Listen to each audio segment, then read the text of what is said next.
Fred Carlton Field in Bloomington, Illinois. It's almost time for Big 12 Conference football on Clutch Sports Media. Tonight, it's two teams trying to punch their ticket to the postseason as the 4-2 Peoria Lions travel to take on the 4-2 Bloomington Purple Raiders. Hey everybody, with Dalton Carmine, it's Larry Larson with you. Glad you're with us. And Dalton, these are two teams whose playoff histories vary greatly. Peoria has been to the postseason 8 of the last 9 seasons, whereas Bloomington is trying to make it for the first time since 2018.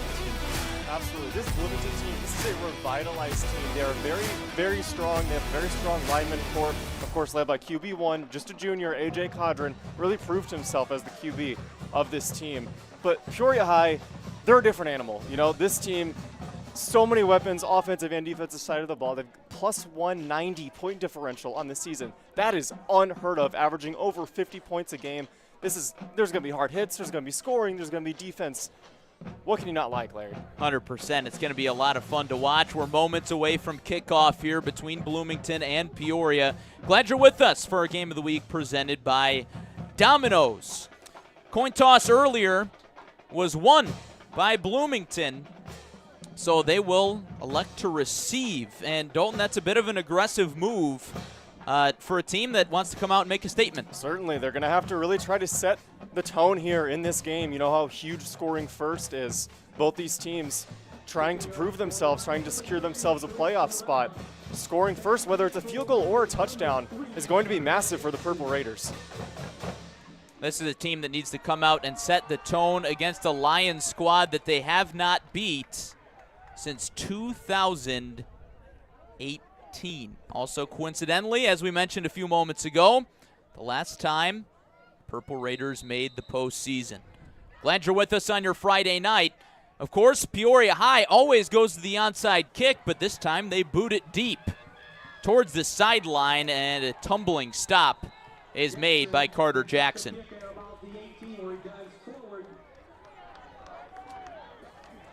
So it looks like Bloomington's going to start the drive from its own 18, backed up pretty deep in its own territory here. And Dalton, you mentioned that quarterback, A.J. Cadron, leading his team out onto the field now, just a junior in his second year as a starter.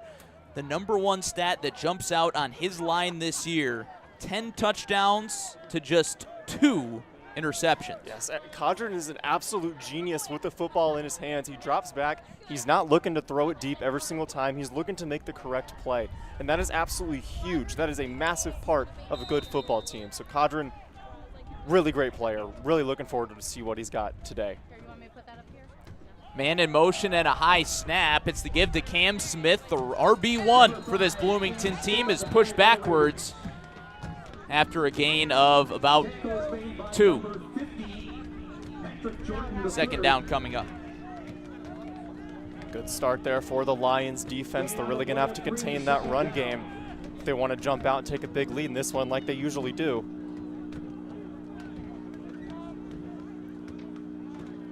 So much mention of that quarterback play and the passing game for Bloomington, but they tend to be a little run heavy.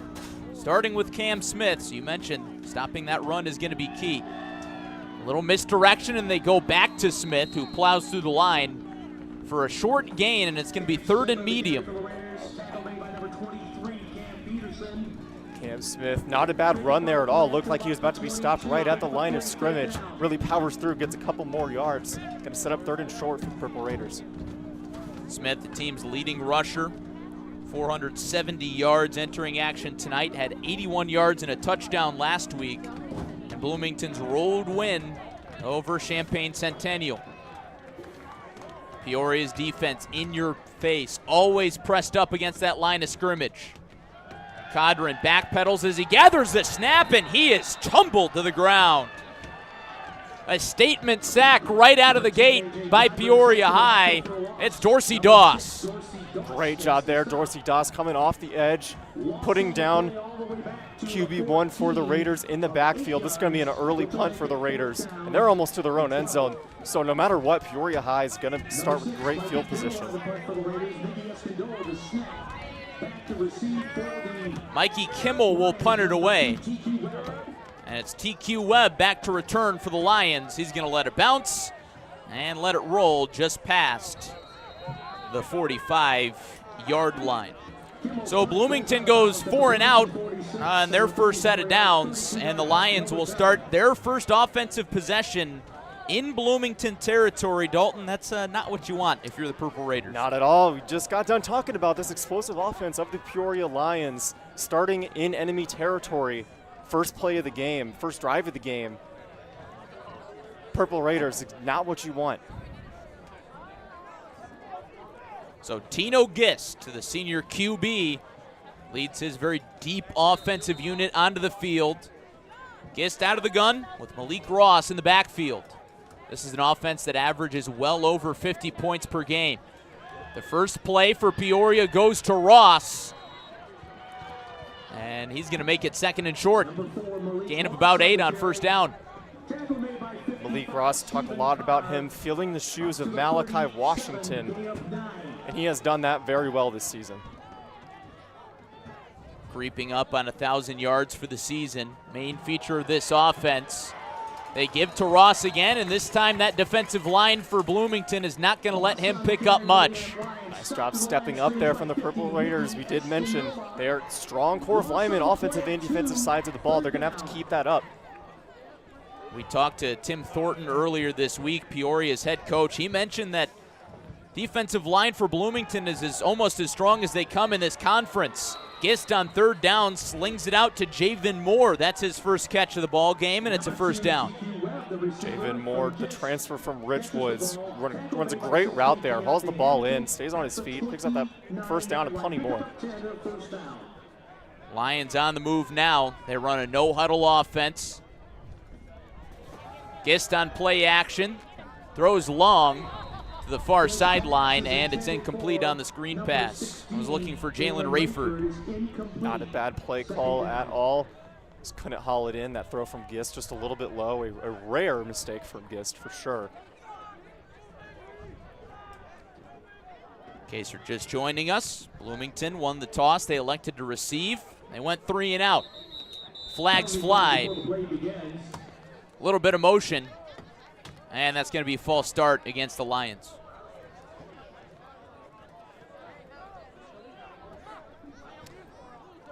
Dalton, when you've got a team like Peoria High that is so successful year in, year out, 4-2 this year, a top 10 team in Class 5A, it ultimately comes down to just limiting your mistakes, and more often than not, you're able to win the ball game. Absolutely, Larry. Play how you play, the brand of football that you know. When you're as successful as this Peoria team, just do what you have been doing and you're going to be fine. Another flag flies. Illegal procedure. Sean Franklin was the man in motion there. It actually looks like that was what was flagged on that first flag as well. Rather than false start, it's a legal procedure. Gist fakes right, throws left. It's Webb, and it's knocked away. Early turnover for Bloomington. It's Kenner Bai who dives on it. That is absolutely huge for the Purple Raiders. I believe the refs are going to call this one Raider football. They're going to come together, have a little conference here.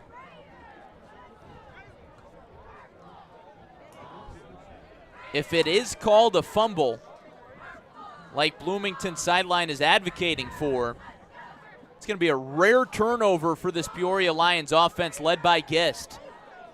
Extremely rare, and this crowd of Bloomington, certainly the arrows sucked out a little bit of this stadium after that 4 and out and that long punt, but they are going to be revitalized right now if the refs do decide that this is Raiders football. Long conference here. Dalton, we don't have the luxury of instant replay, unfortunately, but if you could replay that one in your head, what do you think? I'm not quite. Oh, they are going to call it Raiders football. I wasn't sure if they were going to say the receiver caught the ball and made a football move before he dropped the football.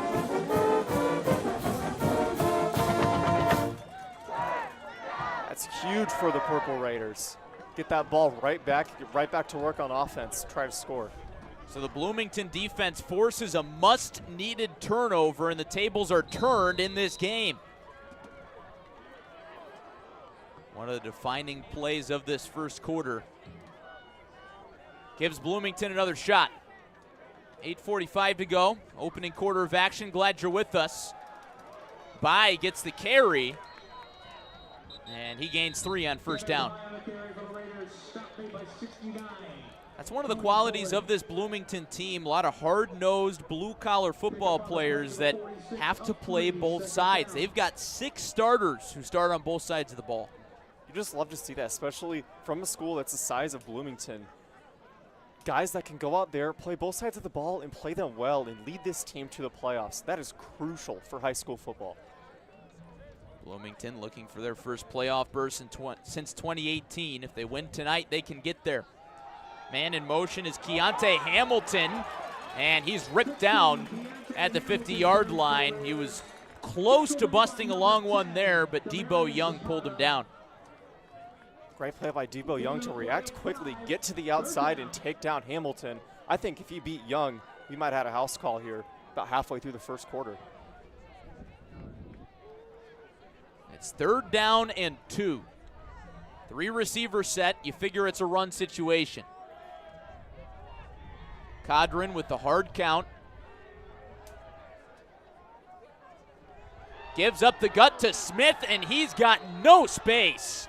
Pushed backwards again. Dorsey Doss with another tackle for a loss after he came through with a sack on the first possession. Quite the start to a game for Dorsey Doss. 2 huge tackles here to start this one.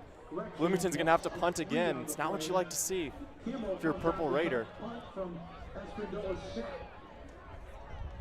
It's a quick snap, and it's booted away by Kimmel. The Lions didn't send anybody back to return, and it's a very short punt.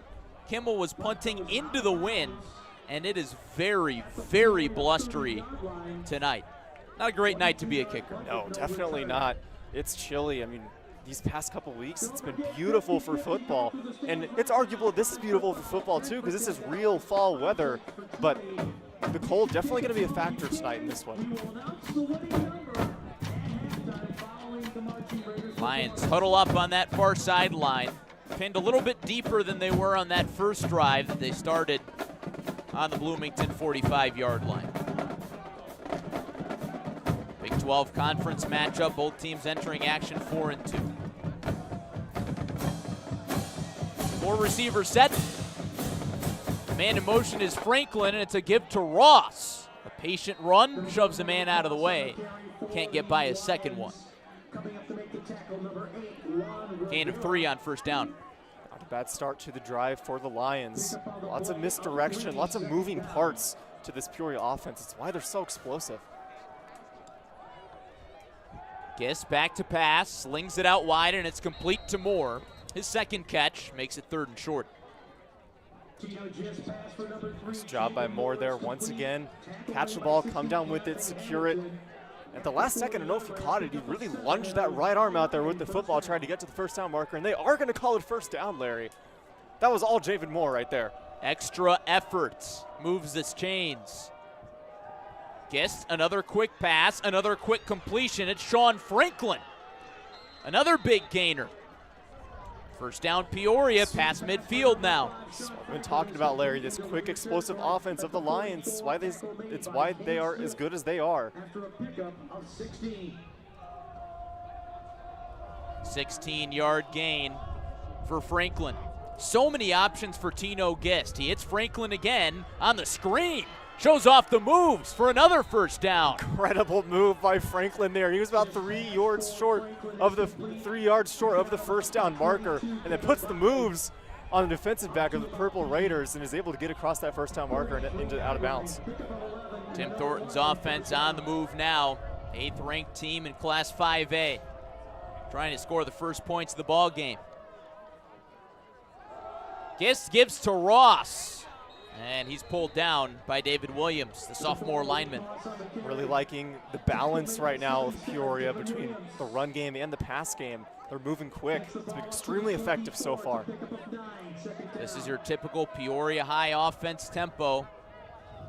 They've become known around the area for their acronym, FHF, Fast Hard Finish. Gist towards the pylon, incomplete. Was looking for Jalen Rayford. There was a little bit of contact there in coverage as Trayvon Wiley was there, but no flag. Yeah, I believe Rayford just, when he's turning around to look for that football, I guess he just kind of slipped and fell there just in front of the end zone. No flag on that one. I believe that's a red call. 3rd and 2. Bloomington trying to put an end to this drive. It's the give to Ross, and it looks like he's going to get enough. First down, Peoria. Close to the first down.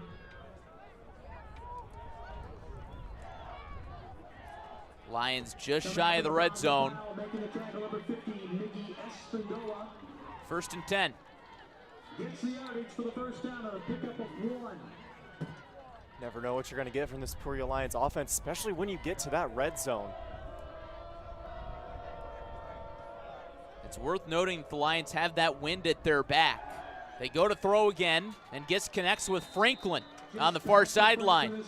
Good chunk on first down, and seems like the trend this drive, Dalton, every first down, a good chunk of yards. Absolutely. They're moving quick, and they're, like you said, getting yards on that first down, really setting them up for success second, third, and eventually fourth down. We haven't seen it from them yet. Flags flying. That's probably going to be another illegal procedure, as TQ Webb was the man in motion. That's the 3rd illegal procedure flag we've seen called against Peoria. That's not a call that you see a lot of, but something is off about the Lions wide receiver in motion today. Certainly, they're moving down the field at a great rate, but it doesn't really matter if you're going to have all these penalties. Bring that football back. Got to fix that. Franklin in motion, high snap. It's a screen to Rayford. He's got a blocker out in front, and he's going to take it to the house.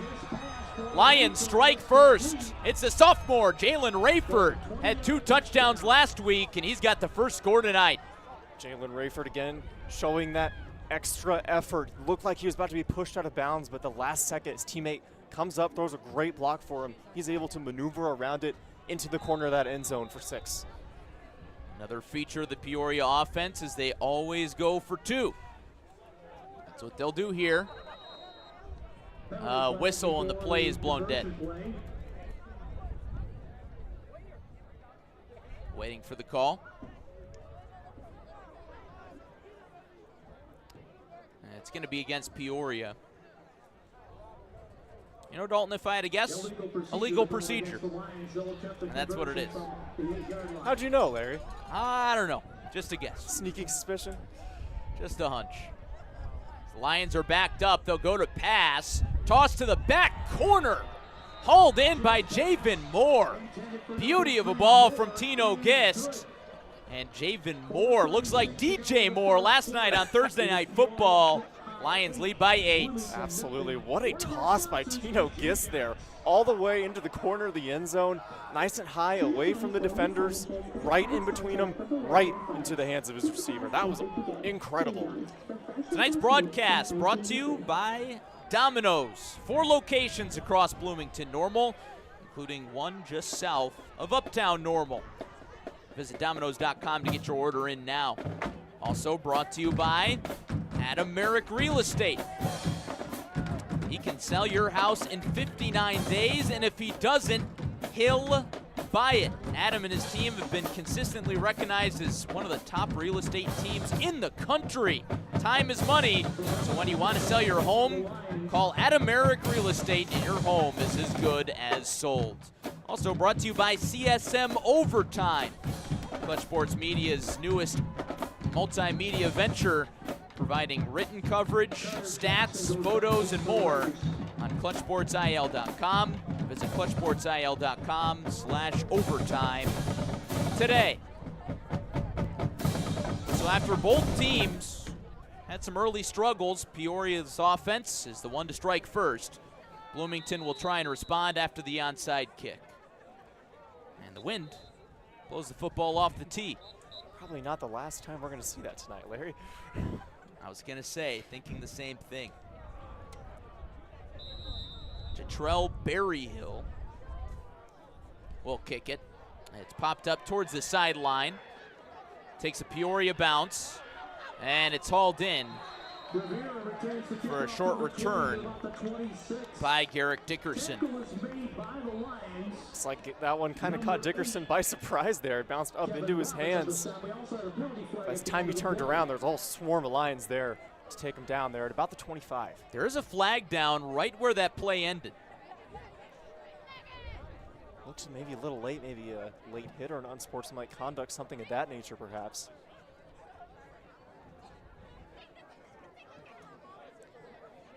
The flag is picked up.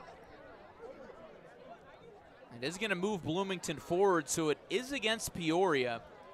It's a face mask, so a 15-yard penalty starts the drive for Bloomington. Bloomington's offense really hasn't been able to get up off the ground here in this one, but starting with great field position after that Peoria touchdown. See if they could take advantage of that face mask. So their starting field position is the 40-yard line. Two-back set with Keener by and Cam Smith. Codron climbs the pocket and hits Garrett Dickerson in the hands. He could not haul it in.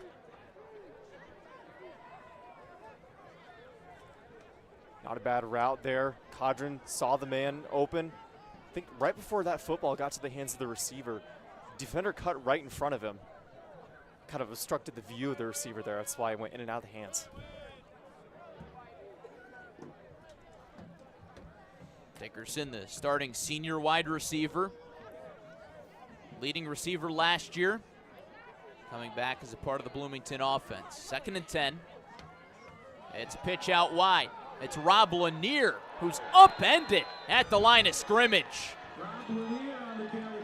Couldn't get to the corner. A big hit levied on the edge by Demarion Zapata, coming up from safety. What a hit from Zapata, sniffing that one out immediately, really laying the lumber, stopping any forward progression from the Purple Raiders. Just like that's 3rd and 9 for the Raiders, Larry. Feels like they just got the football. We really have not seen them open up the playbook to try and take a big shot. Do you think they do that here? I think now is as good a time as ever. You know Codron has the arm for it. He is back to pass. Pressure comes right away. He's chased out of the pocket, and he flings it out wide. Lions sideline wants intentional grounding, and they're going to get it. So certainly intentional grounding. You can't really take a big shot down the field on 3rd and 9 when you have two dudes in the backfield almost immediately coming after you. Codron just kind of dumped that one off to the side well behind the line of scrimmage. That's absolutely going to be intentional grounding, push back the Purple Raiders even further. Now, Codron was out of the pocket, but the reason why that's likely intentional grounding is he just kind of underhand tossed it to the sideline like he was a pitcher in baseball trying to flip it to the first baseman. Yes, he had nowhere to go. Certainly no receivers 5 yards behind the line of scrimmage at that point in the play, Larry.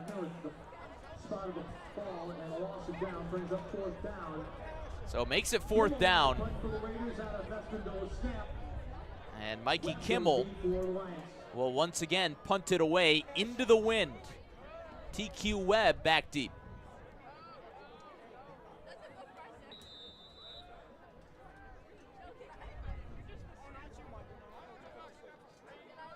Good blocks, and this is a strong punt. TQ Webb says, I want none of this. Takes a Bloomington bounce inside the 35-yard line. A good punt into the wind from Mikey Kimmel. Officially spotted at the 33-yard line. Really nice job by Kimmel there. He is one of the best kickers / punters in the Big 12. Really helps out his defense here. Glad you're with us for our Game of the Week presented by Domino's. Lions up 8-0. Thanks to a touchdown catch and run on a screen pass from Jalen Rayford out of the hand of Tino Gist, the senior quarterback. Two teams at 4-2, trying to become playoff eligible this week. Week 7 of 9 in the IHSA regular season. You need 5 wins to be playoff eligible. Man in motion. It's Webb. He's got some blockers. Weaves in and out, and he's down past the 50. It's something you could do when you have as much speed and as good as blocking as Peoria does. Run that little jet sweep or end around. Really catches defenses by surprise. Dalton, that's one thing that really defines this Peoria offense. So many athletes at wide receiver. They're not true wide receivers. They get involved in the game in the rushing department as well. Absolutely. Gist rolls out, looks deep, slings it into traffic, and it's picked off. Surya Singh. Second turnover for the Lions offense. And the Raiders catch another break. Look what I found there from Surya Singh. That went off the helmet of the intended receiver, straight into his hands. The second time now, Peoria's turned the ball over. A little bit of momentum there for the Purple Raiders. That's what you need. You have to strike back and you have to do it quick. Now the question, can they turn it into points? First quarter clock winding down. 2:55 left in the game's opening quarter. Bloomington driving into the wind on a blustery night. They give to Cam Smith, and he picks up 5 yards on first down. Like the idea there. Go to Cam Smith, arguably your best offensive player on first down. You know he's going to get a couple yards at least. I like the idea.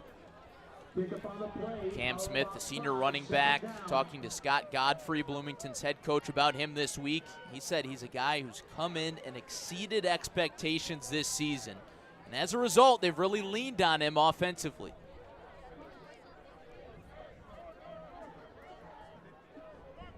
He's out there again. To the right of A.J. Codron. This time it's Kenner By, who loses the football. Lions think they have it, and they do. Nobody can hang on to the football. Lions take it right back. Don't know. I guess it's because of the cold temperatures tonight, Larry. The ball's a little bit harder to grip. Third turnover already. First one by the Raiders. It does go to the Lions officially. A little hesitation after an initial call went towards Peoria. The call is confirmed. Now the Lions get another crack at it in Bloomington territory. Really hurts the Purple Raiders. We just got 2:05 left in this first quarter, and the Lions in prime position to put some more points up on the board before we get to that point. Dalton, this is uncharacteristic for both these teams. Usually two squads that take care of the ball. Absolutely, two explosive offenses, as we've mentioned time and time again. And being explosive, you have to hold on to the football, Larry.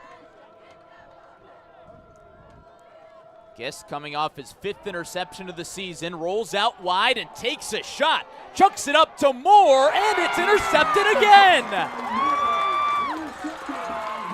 Keontae Hamilton turned into the wide receiver there. Got his feet down and hauled it in. Keontae Hamilton, that was unbelievable. The two-way threat, the wide receiver and the defensive back, read that one perfectly, got way up there. Got his hands on it, pulled it down. Football goes right back to the Purple Raiders, Larry. This is unbelievable. My goodness. Turnovers on back-to-back plays, and 3 of them in the last minute and a half. 2 minutes, plenty of time to go. Basically the length of the field here for the Purple Raiders. Gonna have to move quick. They can definitely do it. The offense has proven themselves. Plenty of time. Jet sweep here. It goes to Hamilton, trying to make a play on the outside. Turn the corner for a gain of 4. Like the idea of going to Hamilton right after he picks off that pass. Feed the hot hand. One thing where the first quarter clock does come into play. Right now, Bloomington is driving into the wind. When that quarter expires, the fields flip. They'll be driving with the wind. They're probably in no rush here.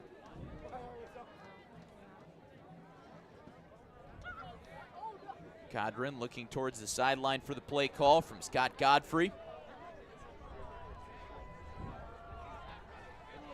2nd and 4. It's By. Up the gut, and he's wrapped up. Gary Rutherford leading a pack of Lions to bring him down Rutherford, the senior, with Power 5 offers, including Illinois, Indiana, Washington State. Certainly not the last time we're going to call Rutherford's name on this broadcast tonight. Like you said, multiple D1 offers, just really been an anchor right in the middle of that Peoria defense all year long. Talking to Tim Thornton this week, he said our defensive coaches sum up our defensive philosophy pretty simply. We say it's GTB, Gary to the ball. When it ain't broke, don't fix it. He certainly has the ability to go to the ball and make a play every single time the ball is snapped.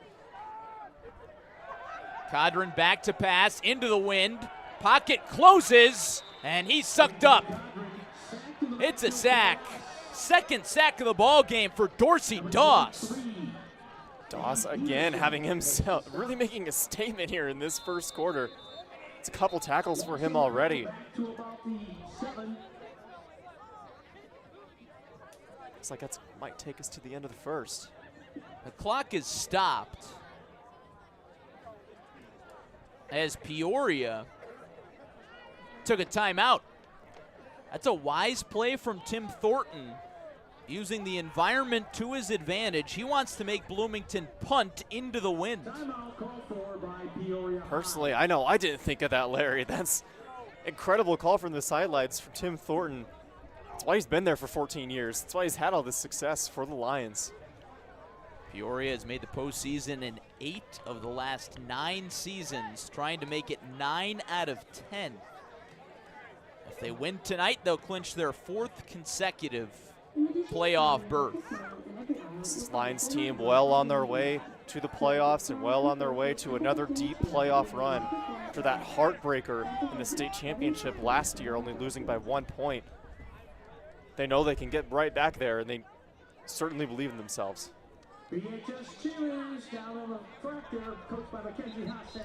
Tonight's coverage brought to you by Domino's on ClutchSportsIL.com. It's 50% off all menu price pizzas this week on Domino's.com. Use the coupon online and order your pizza now.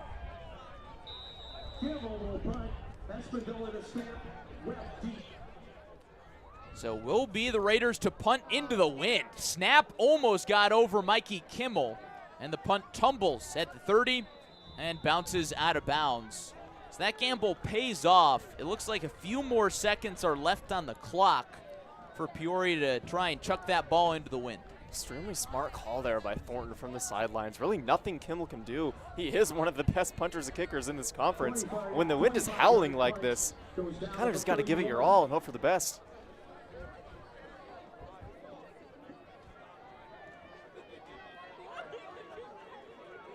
Lions break out of the huddle. Each of the last 2 Tino Gist passes have been intercepted. He came into the ball game with just 4 interceptions on the season.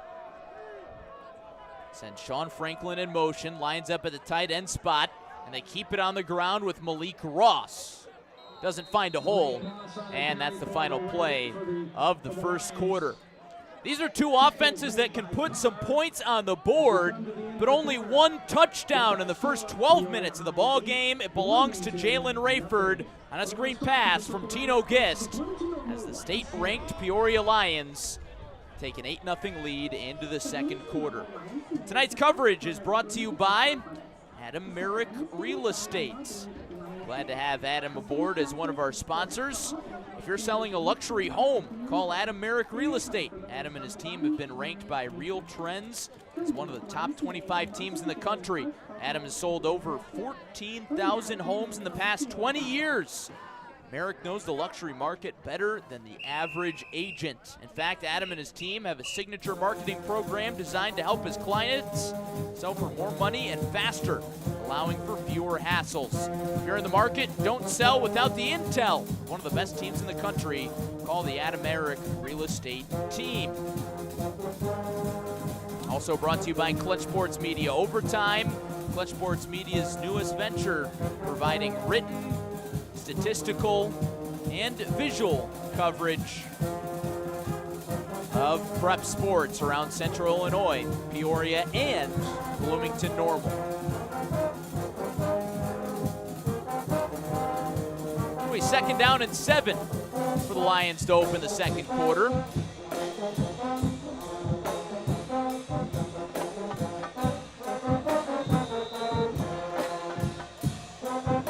Gist in the pistol with Malik Ross behind him. Gist zips it over to the sideline, hits Rayford again. He's going to be close to the first down marker, and he's past the first down marker. Great play there by Gist, really surveying the whole field, firing a bullet to his receiver, and even better, it wasn't an interception. Trying to find that rhythm again. He finds a soft spot in the zone with Sean Franklin. He breaks a tackle, in for 6. What a play by Sean Franklin.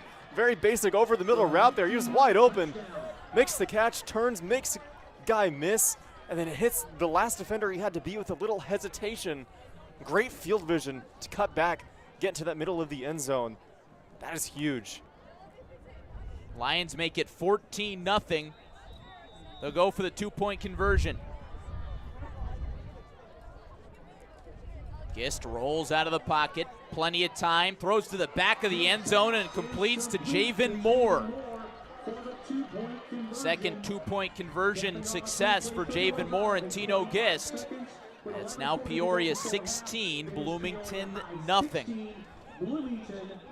And Dalton Gist, a senior quarterback, he threw those 2 interceptions, but he got back into his rhythm. Didn't try to do too much on that drive. You know, Larry, and that's what great quarterbacks do. That's why he's the QB of such a good football program that has been good for so long.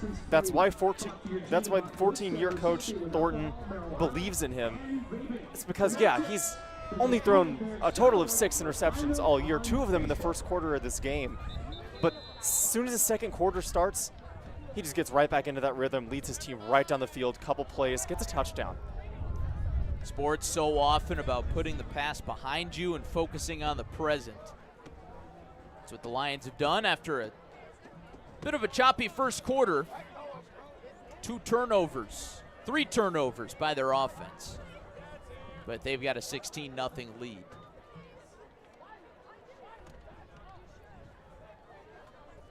Varela kicks off for Christopher Varela, the kicker. You know, if you told me a team that turned the ball over 3 times in the first quarter had a 16-0 lead, I probably wouldn't believe you, Larry, but that's Peoria. They're a little bit different, built different, as the youngsters might say these days. Nowhere to go for Carter Jackson on the return. I think he might have lost yards. Certainly, I think he lost a couple. Hesitated for a second as he picked up the football, decided he was going to go right, see if he can get towards the sidelines, try to make something happen. Really did not work as Peoria special teams way too athletic, way too quick, snip that out really fast.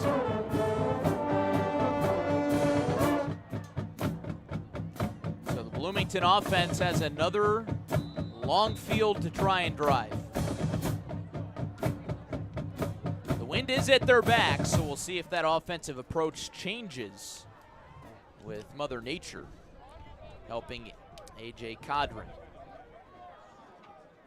6'2" junior sends Keontae Hamilton in motion. And it's Cam Smith with it for a short gain. I mentioned it before, I really like the idea of going to Smith on the first play of every drive. It's going to get you a couple yards. He hardly ever doesn't pick up positive yardage. 2nd and 6, definitely manageable for Cadron and the Purple Raiders. Got to take it one play at a time. Bloomington has had success in early down situations, but not so much on the tail end. 3rd down, 4th down. See what they can do on 2nd and 6. Cadron back to pass, pressure coming, he dropped the football. It's a scrum, and the Lions have it. It's recovered by Patrick Jordan III, and A.J. Cadron is strip sacked. Jordan, great vision there to see that ball was out and pounce on it. Believe a Purple Raider did come up with the football, but that was well after the whistle was blown. Ref was all over it, immediately called it Lions football. Oh boy, this is very, very dangerous for the Raiders. Lions are almost in the red zone as they take over possession here. 10 minutes left in the second. First and 10, ball on the Purple Raider 12-yard line. Kissed on the give to Ross. Chugs right down the middle, bowls over the goal line for the touchdown. One play is all you need. Malik Ross finds pay dirt, and the Lions have a 22-0 lead. Malik Ross, one of the biggest, most dangerous weapons on this Peoria offense. He looked like he could have done that in his sleep. 2-point try again. Right back to Ross, right back to the end zone. Lions 24, Purple Raiders nothing. If the Raiders can manage to start stringing some plays together on offense and get back into this game, that's 3 converted 2-point conversions from the Lions. We know they go for it every time, but that's massive. Tonight's coverage brought to you by Domino's Pizza, our presenting sponsor of our Game of the Week on ClutchSportsIL.com. It's 50% off all menu price pizzas this week at Domino's. Use the coupon on Domino's.com and order your pizza online now. This deal only lasts through Sunday, so don't wait. Also brought to you by Adam Merrick Real Estate and his team. If Adam Merrick can't sell your home in 59 days, he'll buy it. For more information, visit AdamMerrick.com. Lions will boot it away. It's going to be a crucial drive for the Purple Raiders. You almost think must score here, even though there's over 10 minutes left in the first half. Certainly some would argue that it's too early to break out the must score narrative, but I have to agree, honestly. Down 24 against an incredible Peoria Lions team that's just going to keep firing at you, keep coming at you quick.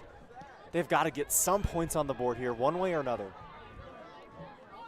It's booted a little bit deep for Peoria standards, and Garrett Dickerson slides after coming up with it, and now a flag flies.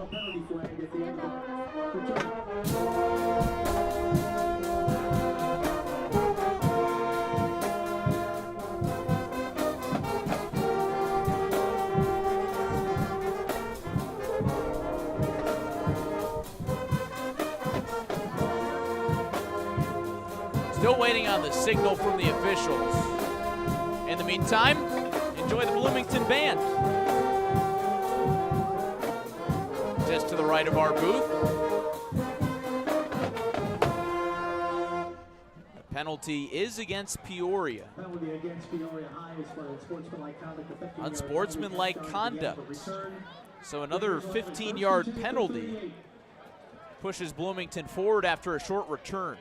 It's not what you want if you're a fan of the Peoria Lions. Really want to snuff out all hope that this Purple Raider team might have. Cannot be helping them out with these very unforced errors.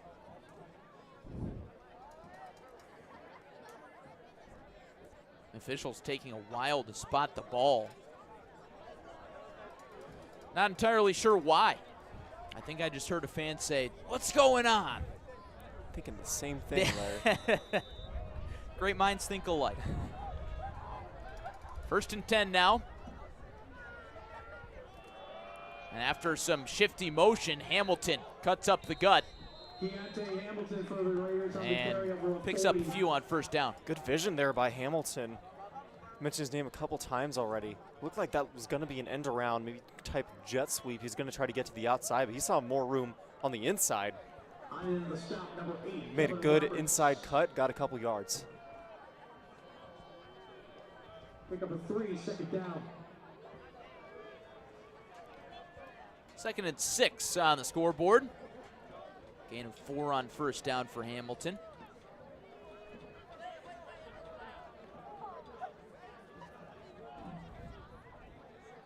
Codron shifts Hamilton again. He's back to pass this time. Has plenty of time. There's Hamilton, wide open, all the way home. Bloomington on the board.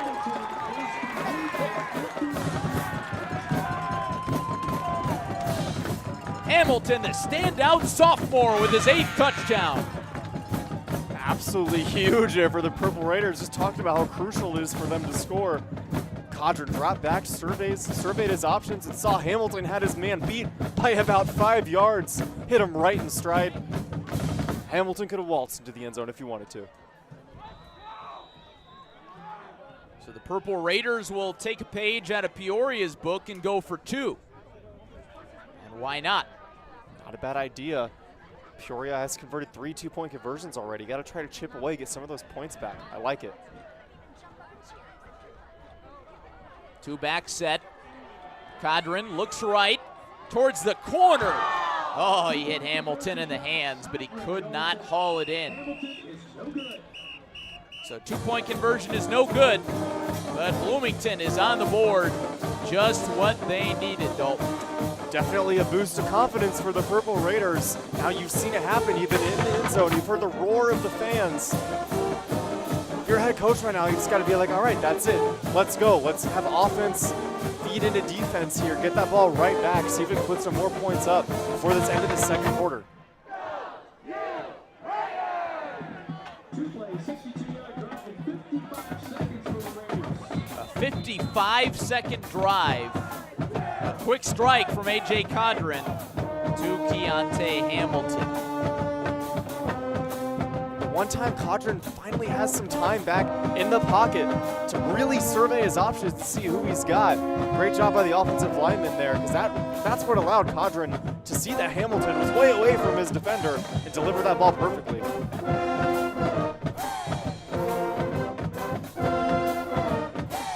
And Dalton, we've talked a lot about it tonight, but you feel like the wind probably played a big part in that. Cadron had the wind at his back, and he really let that one fly. Absolutely. It's the first time he's really had the opportunity to pass the ball with the wind going in his direction. And he delivers one right on the money.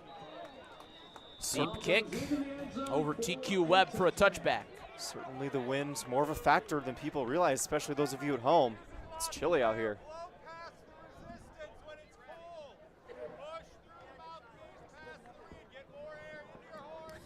Sounds like the band director is instructing his band members about the low temperatures. Even the band's doing some adjustments to try and get used to the weather. Lions offense hasn't needed many adjustments. They lead 24-6. Touchdowns by Jalen Rayford, Sean Franklin, and most recently Malik Ross, senior running back. Big possession here. Momentum's, I feel like you could maybe see it starting to shift in the Purple Raiders' way if they do get a stop here. Ross drops the football. He's able to recover, but he's got no chance at a rush. Ross on the carry, picks it up after he fumbles. Thought we were about to have, that would have been our 6th turnover of the game already. Steven Carr gets there on the But Ross, luckily for him, able to just look down, pick it right back up. Didn't quite get back to the line of scrimmage, but that could have been a whole lot worse. 17, loss of 3. Loss of 3 on first down. A rare loss when the ball finds Malik Ross's hands.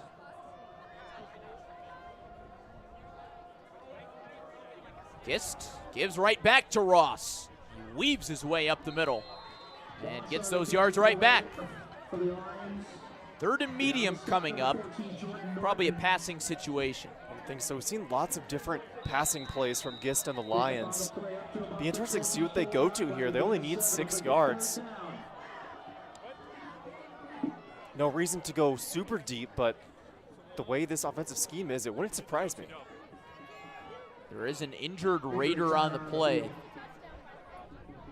It's Stephen Carr, and that's reason for concern if you're Bloomington, because Stephen Carr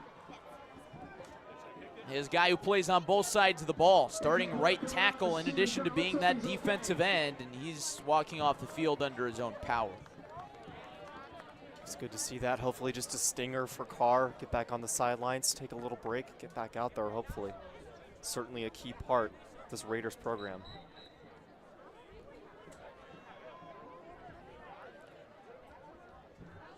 Carr walking with no noticeable limp on the sideline, but he'll get a breather.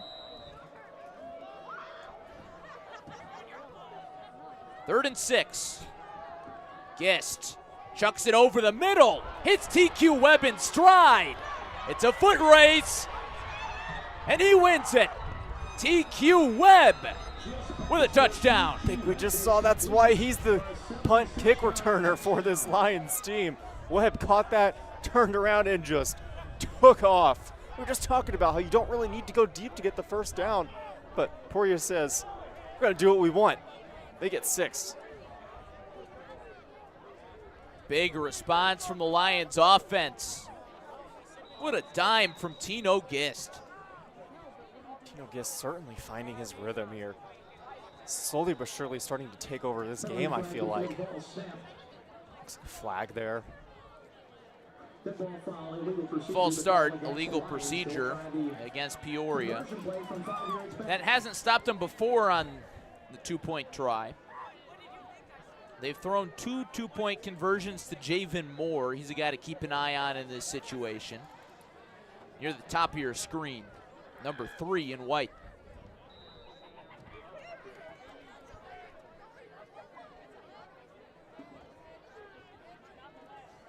Peoria with some personnel swaps here. Swapping out the heavy set, bringing in the lighter set. Gist once again looks towards that pylon, and it's complete. 2-point conversion to Sean Franklin. Nice job by Franklin. He had the defender all over him. He just goes way up there, makes the catch, and was pushed out of bounds by the defender. But when he made the catch, that football most definitely broke the play, and the referee was right there to call it. That's 4 two-point conversion attempts for the Lions, and that's 4 that they have converted. Peoria starting to pull away from the Lions in the middle of the second quarter. Tonight's coverage brought to you by Domino's Pizza, with 4 locations across Bloomington Normal for those folks in Bloomington, and also locations across the Peoria area. No excuse to not try a Domino's Pizza tonight. 50% off all menu price pizzas this week when you visit Domino's.com. Also brought to you by Adam Merrick. If you're selling a luxury home, call Adam Merrick Real Estate. Adam and his team have been ranked by Real Trends as one of the top 25 teams in the country. Adam has sold over 14,000 homes in the last 20 years. And he knows the luxury market better than the average agent. Give Adam and his team a call or visit online, AdamMerrick.com. Under 9 minutes left in the first half.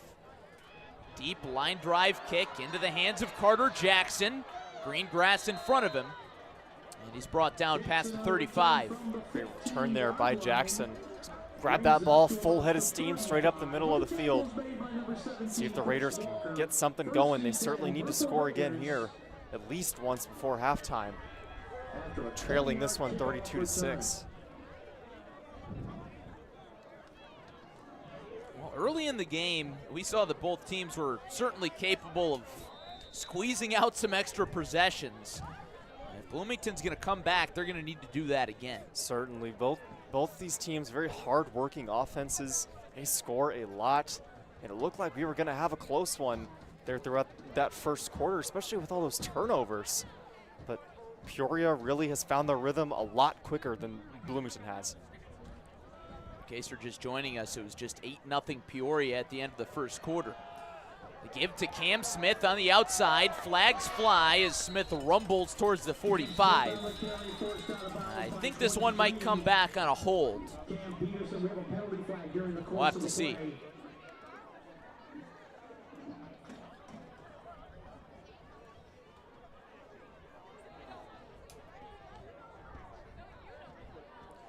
The suspense is building. Absolutely. Both those flags came out the exact same time. Face mask, oh no. It's a 5-yard face mask against Peoria, not a 15-yard. Incidental face mask. There are 2 different face mask fouls in high school. One for 5, one for 15. This one, the former. So that run does not come back. If you're Bloomington right now, you'll take any help you can get. Just across the 50, got to make something happen. Smith gets another carry, puts his head down, and gains about 4. Finding your rhythm, it doesn't mean you have to throw the ball deep and get 12, 14, 16 yards every single play. Bloomington definitely has the ability to make some noise with their weapons in the backfield.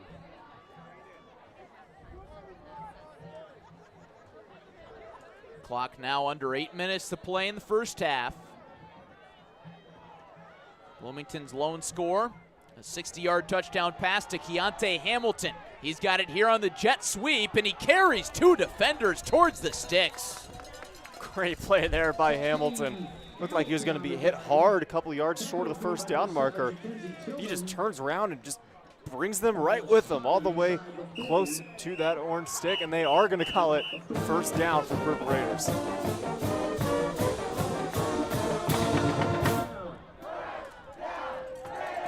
Purple Raiders creeping towards the red zone. First and 10 from the 38.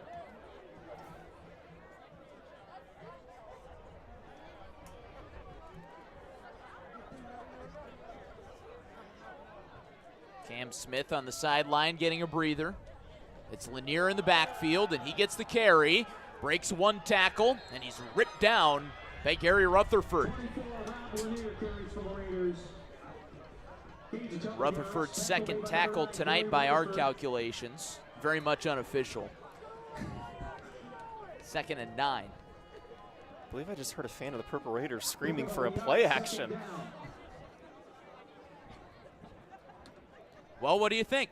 Play action? I don't hate the idea at all. Right now, I mean, you're kind of searching for anything if you're a Purple Raider. Some Friday night bleacher quarterbacks in attendance at Fred Carlton Field. They're part of the game, too.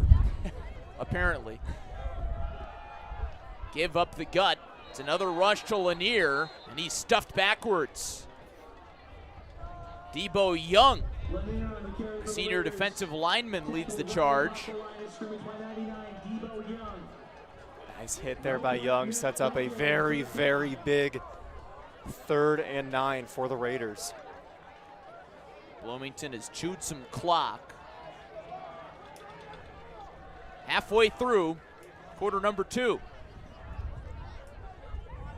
Trying to extend the drive.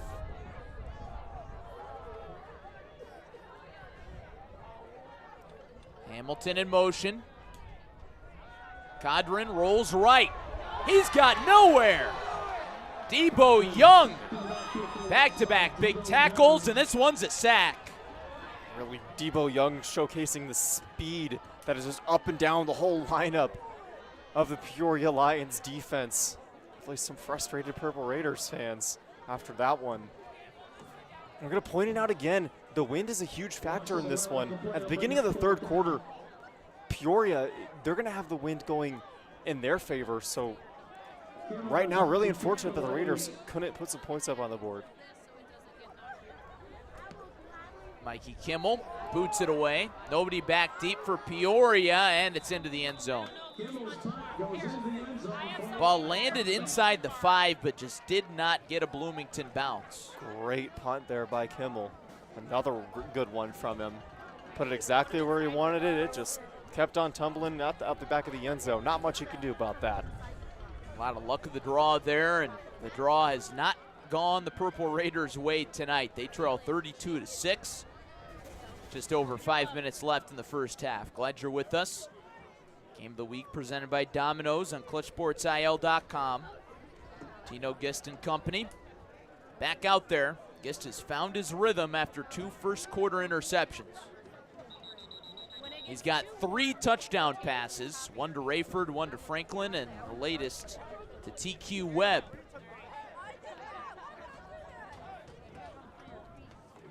Didn't look like everybody was set. So no flag there. And the officials just say, hold on, hold on. Now we go. The play clock winds.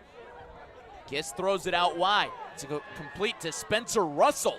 Tried to slip out of 1 tackle. And it was Cam Smith who eventually hung on for dear life to get the tackle. Flag There's a flag. well.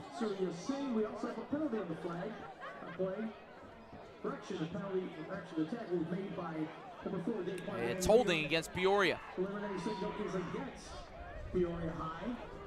One thing I've noticed about Gist in this one, and something he does every week, he's really hitting all of his receivers. He's not just constantly targeting the same ones or in the same areas or for the same amount of yards. He's really had a lot of diversity in the way he's thrown the football today. I think that is a huge reason for the Lions' success. We talked about that with Tim Thornton earlier this week, and I asked him point blank, you've got so many athletes and so many guys that would be maybe the best player on a number of different teams in the conference. Do you try and keep every player involved each week? And he said, actually, no. We try not to game plan for that. We just try and game plan for what the defense gives us, and it's Tino who does a really good job reading defenses and then finding a wide variety of receivers. Certainly Peoria very good at making counter adjustments.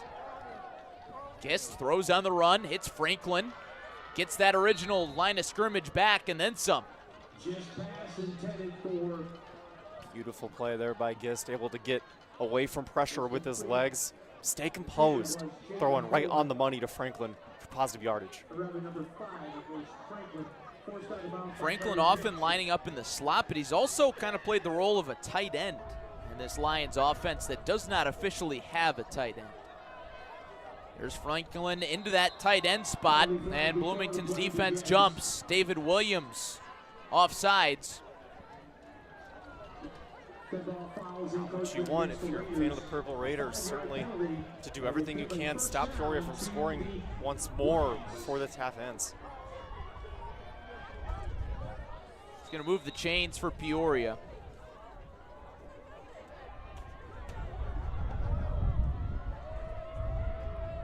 First and 10 from their 31. Gist looks towards the sideline. Has the play call. High snap, pitch and catch, and it's Sean Franklin again. Gist's timing, so impressive. He's gotten in such a rhythm. Quick snap, quick throw, quick catch, good gain. Looks like he's playing Madden 24 on easy mode, the way he just drops back and fires one on the money every single time after starting off the game slow. High snap and a give to Ross, who moves the chains. And my personal favorite Madden was Madden 07 on the original Xbox. Am I dating myself? Cam Smith makes the stop for the Raiders at the Bloomington 43-yard line. A gain of 5. Gain of 5 to move the sticks. Gist throws right, once again to Franklin. Backpedals and can't step out of a tackle. Finished off by Carter Jackson. It was Miggy Espindola who got there first. It's what you need if you're a defender on Bloomington's team right now. Really contain. Like, you know, Gist is going to hit his receivers. There's going to be catches. You have to contain them when they make those catches. Don't let them get those extra yards. Loss of 1. Webb in motion. Gets the carry, and he's swallowed up. Back-to-back tackles for loss by the Purple Raiders, front 7. They're getting back into the ball game. Espindola there again. Under 4 minutes to go in the first half. Purple Raiders need that football back, considering that the Lions received the second half kickoff. Clock is running. Gist rolls out with Ross in front of him, throws towards the sideline. Webb didn't haul it in. Hit him in the hands. Fortunately, just couldn't haul that one in. It's cold temperatures, it's hard to squeeze that ball, especially with Gist throwing these bullets everywhere. So it's 4th and 13. In case you're just joining us, or maybe you've never watched Peoria High football before, punting is not in their playbook. Sometimes they'll pooch punt, but usually that's rare. So they'll go for it here on 4th and 13. Gist drops back. Plenty of time. Takes a shot on the far side. And it's more. Into the breadbasket. And into Bloomington territory. One more time. Peoria High, a really, really deep throw. Great catch there by Moore. Peoria High offense steps up again when they need it. How about that throw from Tino Gist into the wind? Granted, Moore had to come back for it a little bit, but that was impressive. I mean, he only underthrew him by maybe a couple yards, and that one was directly into the wind. Here's Ross on the carry. Strong gain on first down. Now, Peoria right here, I wouldn't be surprised. They try to move quickly or move slowly. You know, you want to get points up on the board quick, but you could also take your time and trust that you're going to score and not give Bloomington an opportunity to have the football before the half. 2nd and 3. It's back to Ross. Moss on the carry. He's chewing up that clock. Goes forward for about a yard. Number 59, Justin Robinson in on the stop. Justin Robinson. Pick up With over the a yard, tackle. 3rd down. 3rd down and short. Back to Ross, and he's hit in the backfield and brought down. Moss on the carry. Justin Robinson got home again. Justin Robinson. Justin Robinson almost did that one all by himself, and that's hard to do when you're trying to take down a running back with the talent of Malik Ross. Just hit him head on, held onto him, took him down to the turf. Fundamental football right there. 4th and 3. We saw what happened on 4th down last time. That big gainer to Moore. Gist throws again, and it's nearly picked off. Oh, wow. Intended for Morris, backed away by Norton. Batted away by Jordan Norton. It's a turnover on downs, but essentially that long pass to Moore, that's as good as a punt. Absolutely. Gist a little bit lucky that Norton, the sophomore, didn't pick that one off. He jumped the route, read it perfectly, just hit him in the hands. He couldn't haul it in. I think if he did, he could have started heading the other way. Really set up Purple Raiders for an opportunity to score. They do take over possession. The Raiders do have all 3 of their timeouts remaining. 2-minute drill time. A.J. Cadron, the senior quarterback, rather the junior, gives on the jet sweep to Hamilton, and he's brought down in the backfield. Gary Rutherford flies into the backfield for a big stop. It's a loss of 6. If I'm Peoria right now, putting all of my energy into stopping any momentum that Bloomington could take into them into the locker room with them at halftime, because Peoria does get the ball at the start of the 3rd quarter.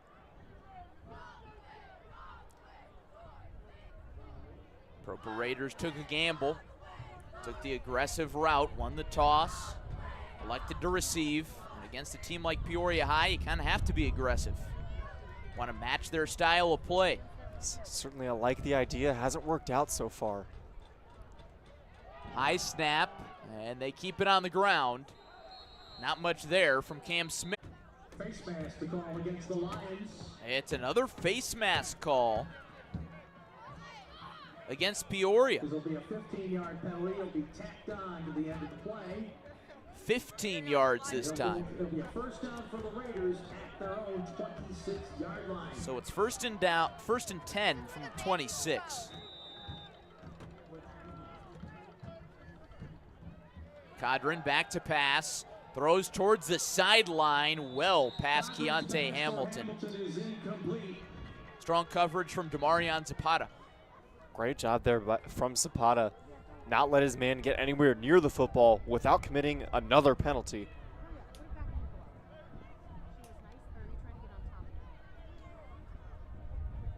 Second down and 10.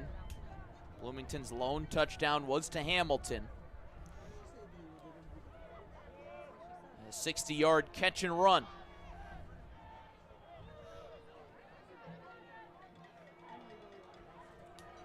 Cadron in the shotgun. Hamilton in motion, cuts back, takes the jet sweep, has some blockers in front of him, and then Zapata rips him down.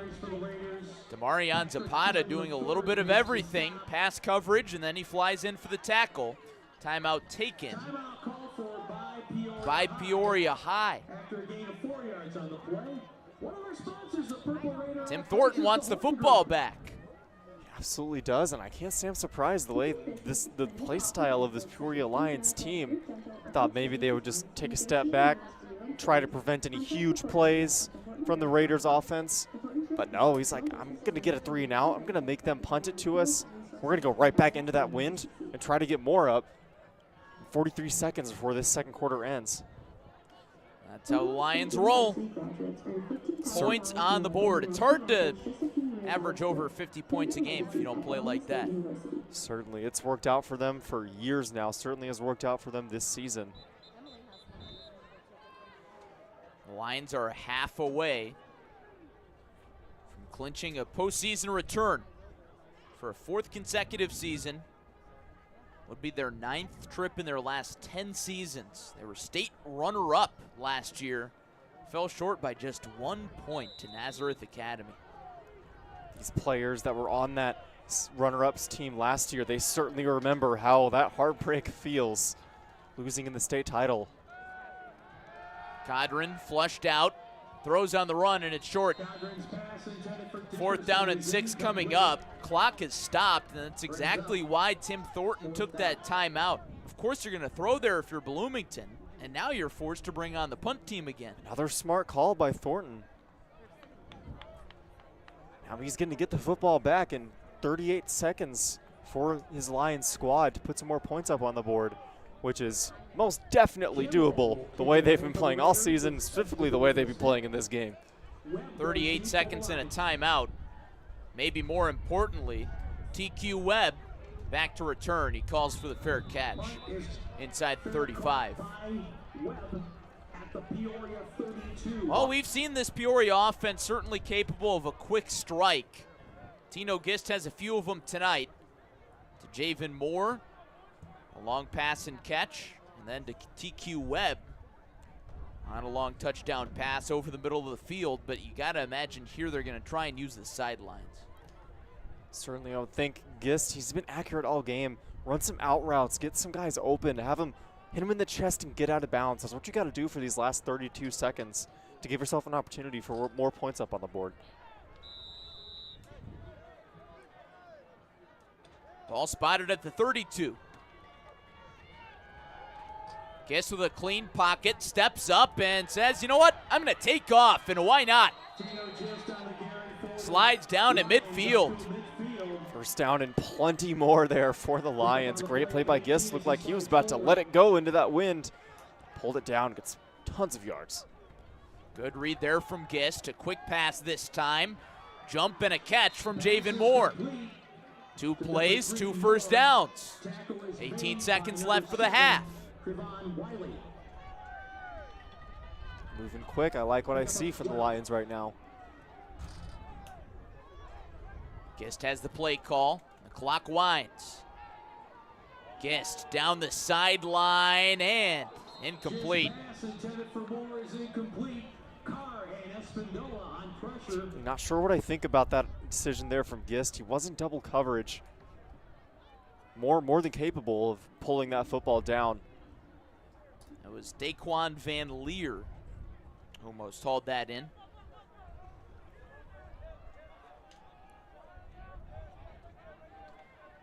Not the end of the world, 2nd down. This is a spot where you have to gamble. Some deep routes. Gist launches. Moore's wide open, but he can't bring it in. Mother Nature doing Bloomington a favor. That's all the wind right there. Gist threw one, looked like a great throw, headed straight for the intended receiver. Would have been a touchdown if there was no wind. 3rd down and 10 with a 2.5 left. Gary Rutherford, the senior linebacker, an FBS recruit, comes in at running back. He runs a route. It's Russell. Double pass coming. Chucks it long for Rutherford, and it's incomplete. No flags, and that's the final play of the first half. You knew something special was coming when Gary Rutherford came out. It was almost something special, but the wind helps out Bloomington again. Certainly don't see Rutherford on offense too much. Really known for being that FBS recruit linebacker. But I like the idea there from Peoria. You might as well when you're up by this much going into halftime. So the halftime score, Peoria 32 and Bloomington 6. Tonight's coverage brought to you by Domino's Pizza. 4 locations across Bloomington Normal, numerous locations across the Peoria metro area. Pay them a visit tonight, but be sure to order online to get 50% off all menu price pizzas this week at Domino's. Find the coupon on Domino's.com. And the deal only lasts through Sunday, so get your pizza now. Coverage also brought to you by Adam Merrick. If you're selling a luxury home, call Adam Merrick Real Estate. Adam and his team have been ranked by Real Trends as one of the top 25 teams in the country. Adam has sold over 14,000 homes in the past 20 years. Adam Merrick knows the luxury market better than the average agent. In fact, Adam and his team have a signature marketing program designed to help his clients sell for more money and faster, allowing for fewer hassles. If you're in the market, don't sell without the intel of one of the best teams in the country. Call the Adam Merrick Real Estate team. Also, Clutch Sports Media Overtime. Visit clutchsportsil.com/overtime to get the best written coverage in the area, multiple sports, and what do you say we take a look a little bit more about what CSM Overtime is all about?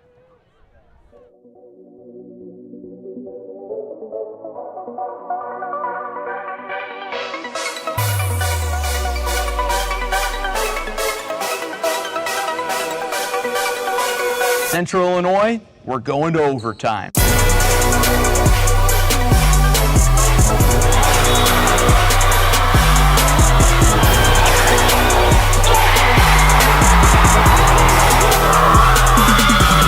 After 4 years of preps coverage in Central Illinois, Clutch Sports Media is ready for a new era.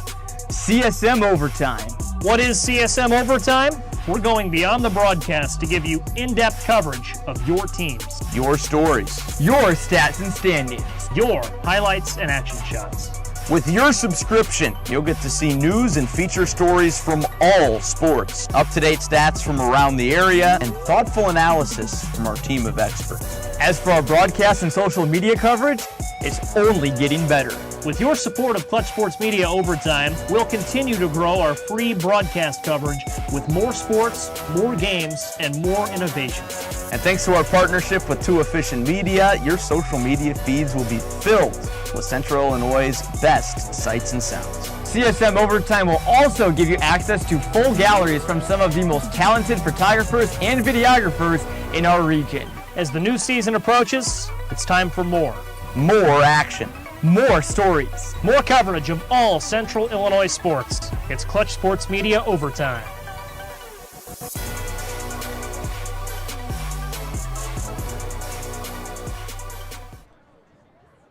Welcome back inside Fred Carlton Field, where Peoria High leads Bloomington 32-6 with Dalton Carmine, Larry Larson with you. And Dalton, the score says a lot, but not totally indicative of the game that we saw, especially in the first quarter that was ridden with turnovers. No, definitely not. It's been an extremely weird game. That first quarter was mind-blowing. It ended. The score at the end of the first quarter was 8-0 in favor of the Lions, and you end the half 32-6. That's almost unheard of. And I believe there's, 4 turnovers in that first quarter, 2 from each side? It's been a very strange game, but Peoria, they play a strange brand of football, so that's why they're up by so much in this one. Sometimes strange is good, and that's certainly the case for the Peoria High Lions. We're going to take a listen to the band show here in a minute, but first we want to tell you about a youth basketball clinic for a great cause coming up next weekend, October 14th, hosted by Mid-Pro Basketball Academy, and all proceeds benefit the KB Strong Foundation for brain cancer research and to benefit those battling glioblastoma, a rare form of brain cancer. And of course, if you're familiar with Clutch Sports Media, you're familiar with the cause. We cover the KB Strong Memorial Tournament of Champions each year, and that's going to continue this year. So folks in the Bloomington Normal area, this camp's going to be at Bloomington Central Catholic High School, grades 5 through 8. This is a great opportunity to learn some basketball skills from one of the best groups of basketball players in the area from Mid-Pro Academy. Registration is $30. Scan that QR code on your screen, and again, all the proceeds benefit the KB Strong Foundation for brain cancer research. For more information, visit kbstrong.com. Let's take a listen to the band. Stick with us. We're at halftime. Peoria 32, Bloomington 6.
Your soul, shining bright for all the world to see.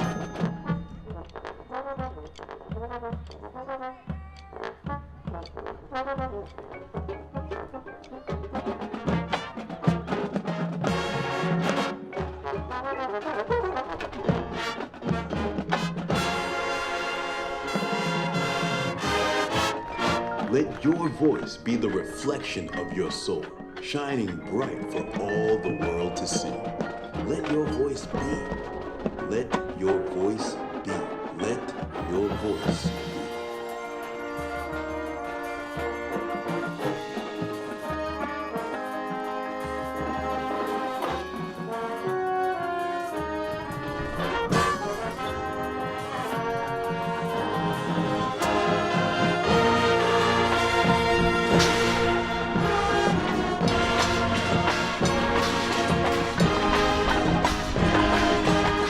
Let your voice be.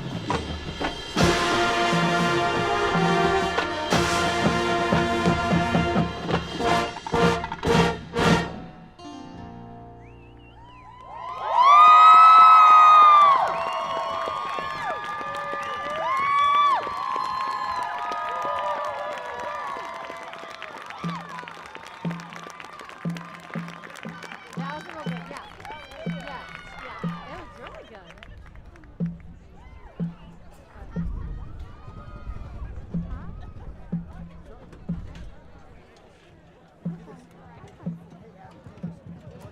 The Marching Raiders are directed by Max Chernick and Pat Kelly, with assistance from Jacob Feinborn, Lindsay Victor, Kayla Smock, Andy Gilbert, also Nate Parsons, Gina Russell, Haley Wilk, Hannah Kramer, Joanna Seasham, Sophia Bertoli, Lauren Concio, Kyle Heisler, and Aiden Burrell.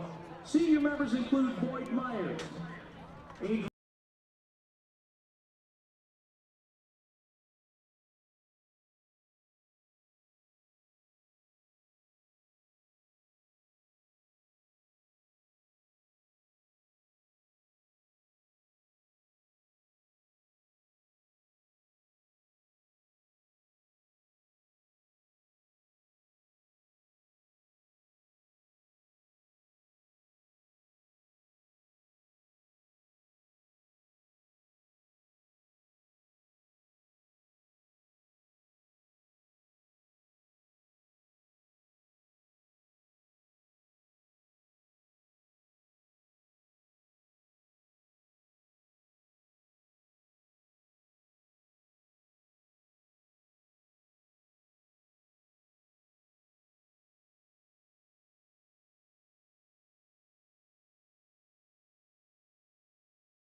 CA. Welcome back, everybody. Glad you're still with us at the half. It's the Peoria High Lions 32 and the Bloomington Purple Raiders 6 in our game of the week, presented by Domino's.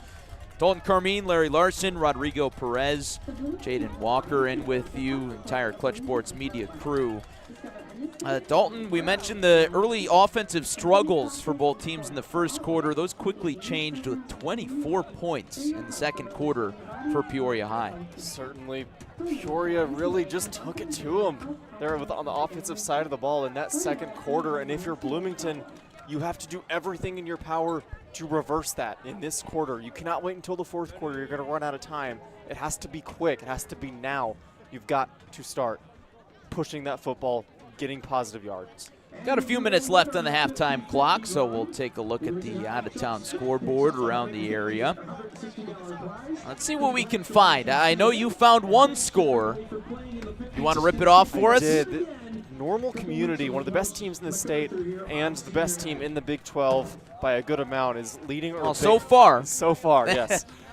Is leading Urbana 46-0 about halfway through the third quarter over there in Urbana.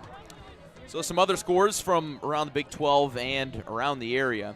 It's Richwood 7 and Manual 0, third quarter over in Peoria. Intercity rivalry there.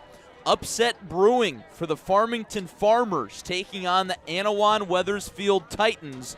They trail in the third quarter. Oh boy, Anawan Weathersfield 26, Farmington 15.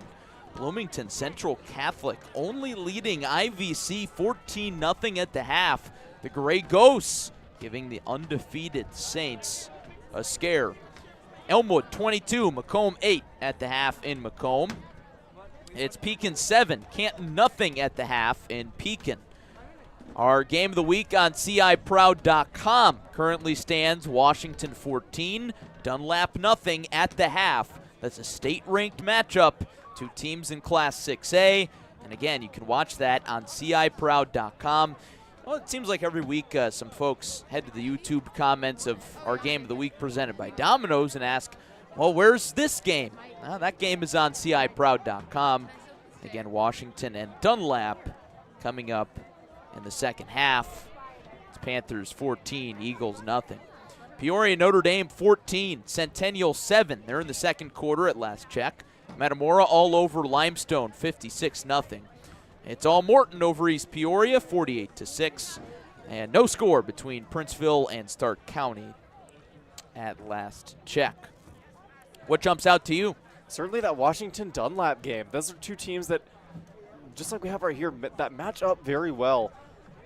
I just had the privilege of broadcasting that JFL game that featured Dunlap's 14-year-olds.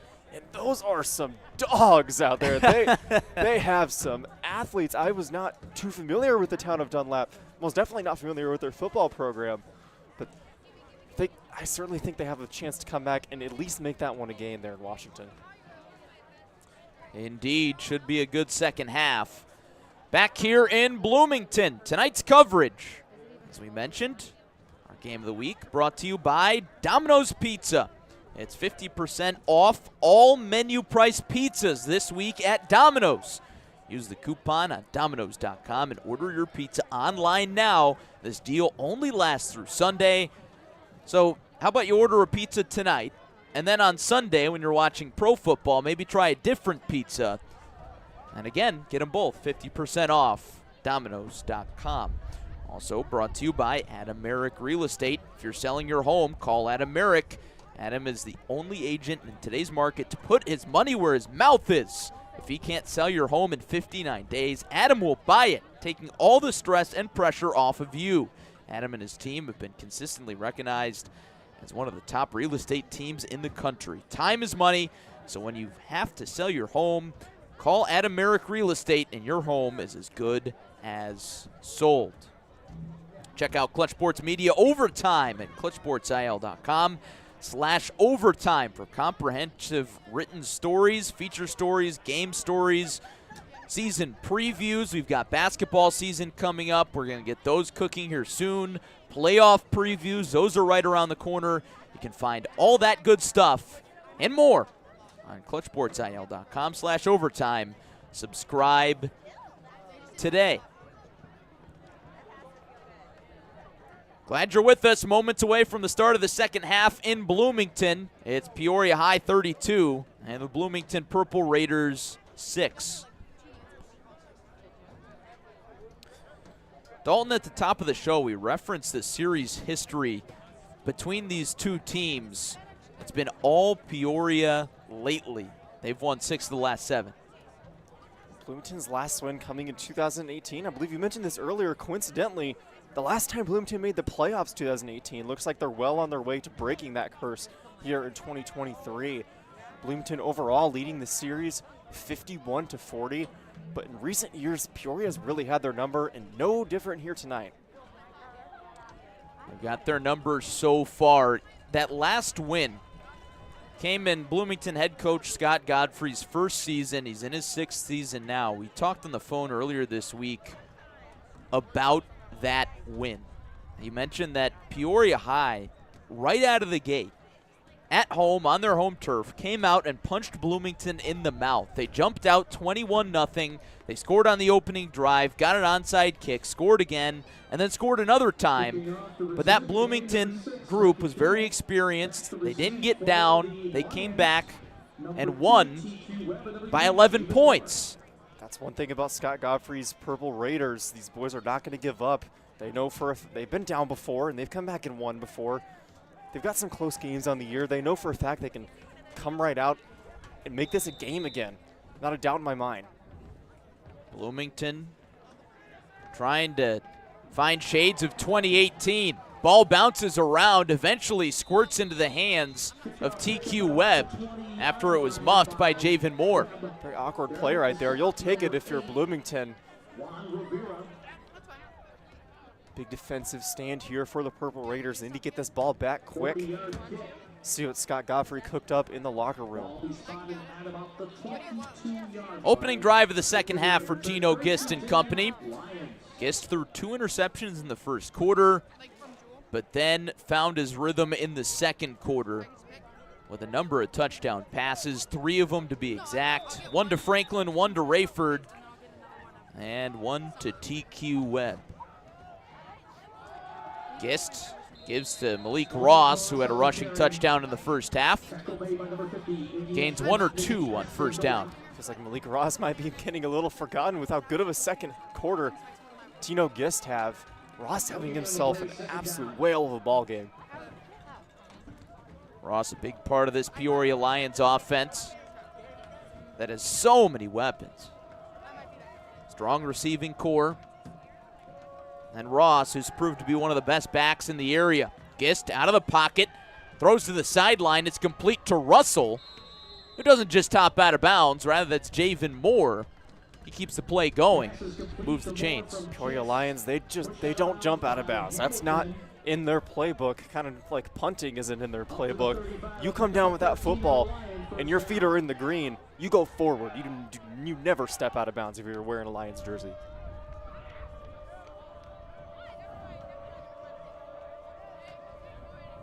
Gist waves Franklin in motion. Ross is the back. He gets the carry. He's got room. Breaks a tackle. He wants more. Down at the 45, a big run. Longest of the night for Malik Ross. Incredible Peoria offense picking up right where they left off here in the third quarter.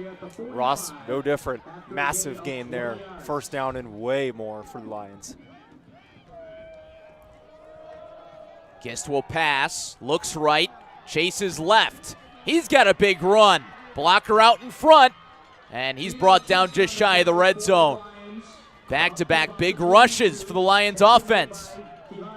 Incredible game in the air by Gist, and that's the second time now we've seen him not like any of his options, pull down the football and just take off. He's incredibly fast.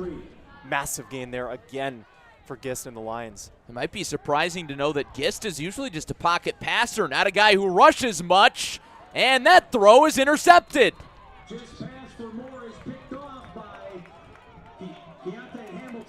Brought in by Keontae Hamilton. That's his second interception tonight, and the third thrown by Tino Gist. Can't say I was expecting that one, Larry. Gist just threw that one up there in the corner looking for an open man. Hamilton just outbodied the man he was guarding, goes up and gets it, like you said, second interception of the game. That's big for the Purple Raiders. Just a little bit of momentum. That's all you need. Start building on it now. So here's A.J. Codron, junior quarterback. A strong receiving core out there. Garrett Dickerson, Keontae Hamilton. Dickerson moves towards the slot, just on the bottom of your screen. There's Hamilton in motion. Races back towards the far side. Codron steps up and can't escape.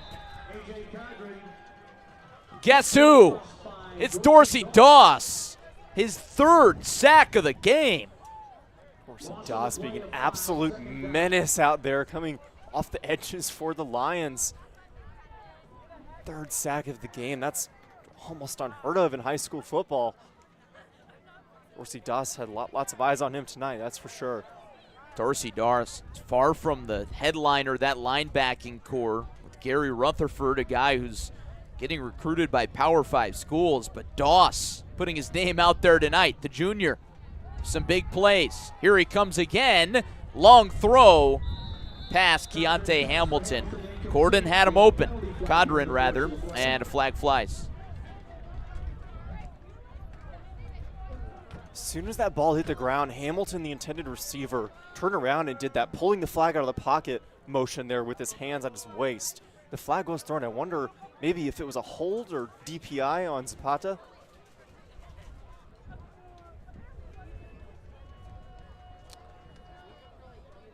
Still waiting on the call. It's holding. That's a good call. You saw that contact. Ball be moved up to the 25-yard line. Just a 5-yard penalty. For the Raiders right now, you'll take what you can get. Got to start building on it. Time is ticking.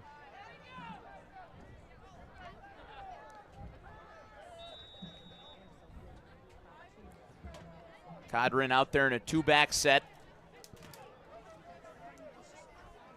Rob Lanier and Kenner By.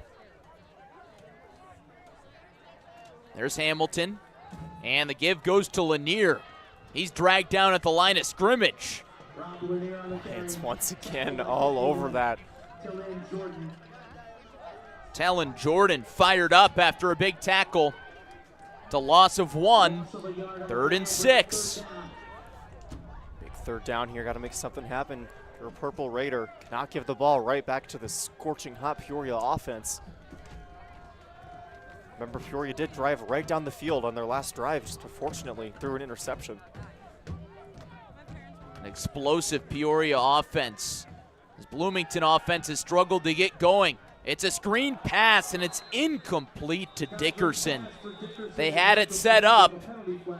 Throw was a little bit too far out in front of Dickerson, but there is a flag.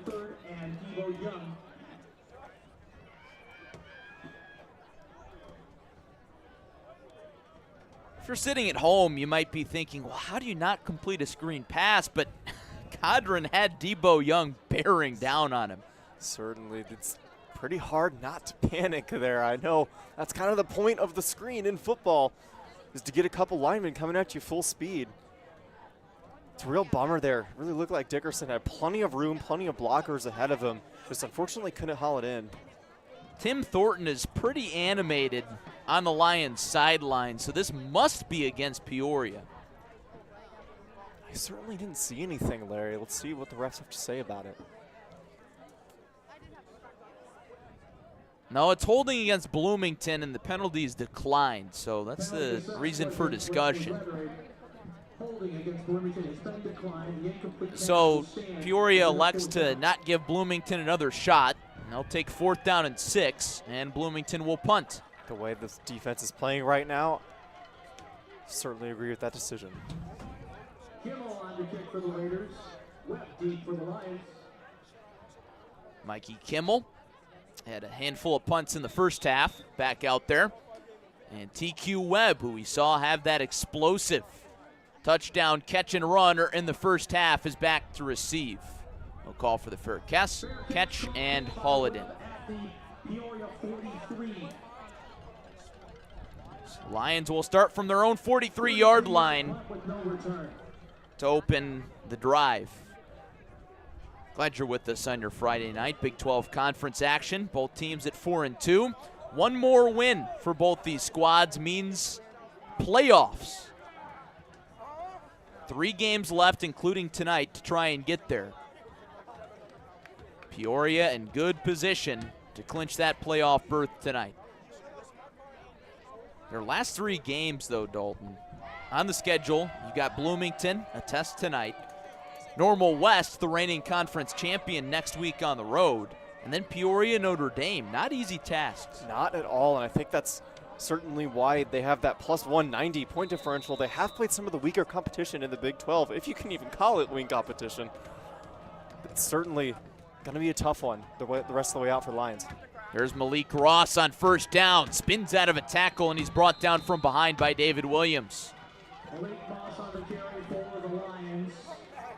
Moss right back to work. What a game he has had. I haven't mentioned him enough. Thornton and his crew certainly thankful for a guy in the backfield like Moss. Ross on a gain of 8. And it's a jet sweep for TQ Webb. He moves backwards a few. 3rd down and medium. Keontae Williams, nice job there, sniffing that play out, shedding his blocker right away, taking down the ball carrier. 8 minutes to play, 3rd quarter. No scores in the second half quite yet. Gist rolls out, has lots of time, finds the seam and has his receiver. He found Sean Franklin for a first down. Go another Tino Gist bullet right through the wind into the chest of one of his receivers. Gist right back to it. It's Ross on the carry. And he's swallowed up after a gain of 3.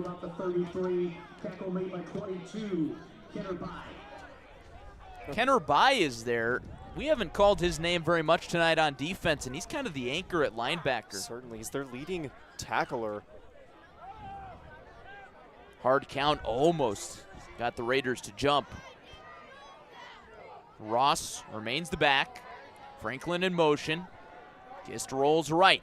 Throws on the run towards the sideline, and it's complete. Javen Moore with a beautiful catch. Nice timing there for Javen Moore to catch that ball and then fall out of bounds. He didn't start to fall too early, which really messes with your ability to get your hands on the football. Lions offense back in a rhythm. Gist has the play call. 2 receiver set. It's Moore and Webb. It's Ross on the carry. A burst of speed towards the goal line. Bowls over a man. Brought down inside the 5. Malik Ross. That was a heavy hit. Malik Ross tried to go directly through. That was Trayvon Wiley of Purple Raiders. Not much longer to go for the Lions. 1st and goal from the 4. It's Ross who finishes the job. Ross's 2nd touchdown tonight, and it's all Lions in Bloomington. This is why they're outscoring their last 2 weeks. They're outscoring their opponents 134-13. Last 2 weeks, Peoria's outscoring their opponents. It's like poetry in motion. Gist hitting his receivers. Ross just barreling through guys up the middle. The linemen doing their job. So much fun to watch. Lions go for 2. They go back to Ross, and this time Bloomington's defense says no deja vu. Justin Robinson brings him down, and the Lions' 2-point conversion is no good. Peoria will settle for 38-6. 6.5 minutes to play in the third quarter. Now, if you're Scott Godfrey's group, Dalton, what's the message? How do you try and dig deep here?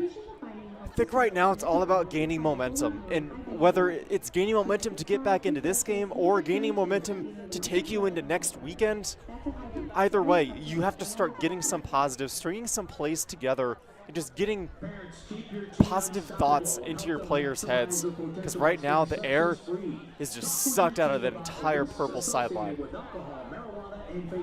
For more tips, visit bnparents.org or find them on Facebook. We said it earlier, but so much of sports is about putting the past behind you and moving forward. That's what Bloomington's going to have to do.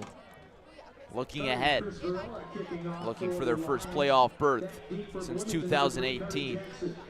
Whether or not they do claw their way back into this one, just got to stay positive heading into next weekend, because like you said, searching for their first playoff appearance since 2018. Got to put the past behind you, absolutely. It goes to Singh on the kickoff, and he's poked out of bounds just past the 30. So good chance for this offense to try and get some rhythm back, trying to come away with some positives. We saw that big gainer in the first half, the only touchdown for Bloomington tonight.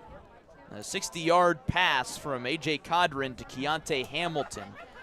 And it seems to me like big emphasis of this Bloomington offense is trying to get Hamilton the ball. It just has not worked early in this third quarter. Absolutely, like you said, it's only worked one time on that 60-yarder. And to be honest, on this possession, I'd like to see them go back to it. They've only got 6 minutes and 27 seconds until that wind is not in their favor anymore. We know Cadrin can air out that football. I like to see him go deep. First and 10 from their own 29. There's Hamilton. Weaves back and forth. Pass over the middle, over the defense to Dickerson, and he dropped it. Bloomington does try to go deep. They have the open man, and it wasn't even Hamilton this time. Dickerson just couldn't quite come up with it. If he did, that would be another 6 for the Raiders. Great pass from A.J. Cadrin, all for naught. Second down and 10. Say try it again. Why not? Try it again.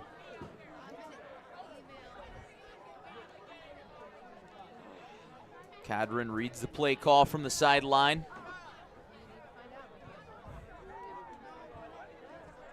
He's got Cam Smith and Kenner By in the backfield. And he gives to Smith. He dances through the middle for a good gain on second down. Third and medium.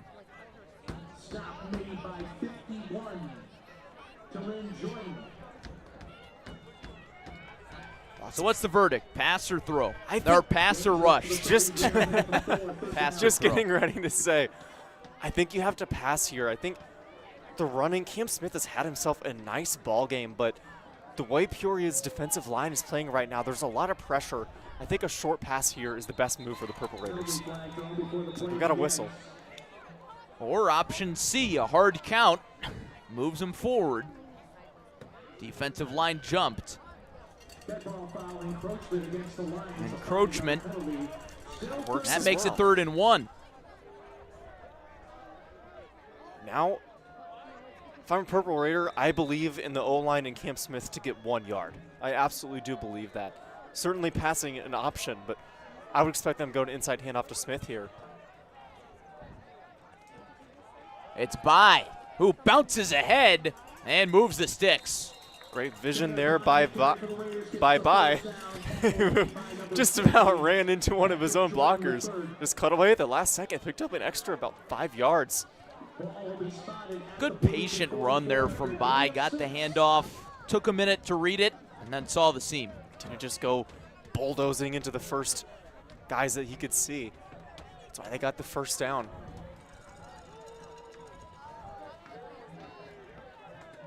By is back out there, situated to the right of Cam Smith.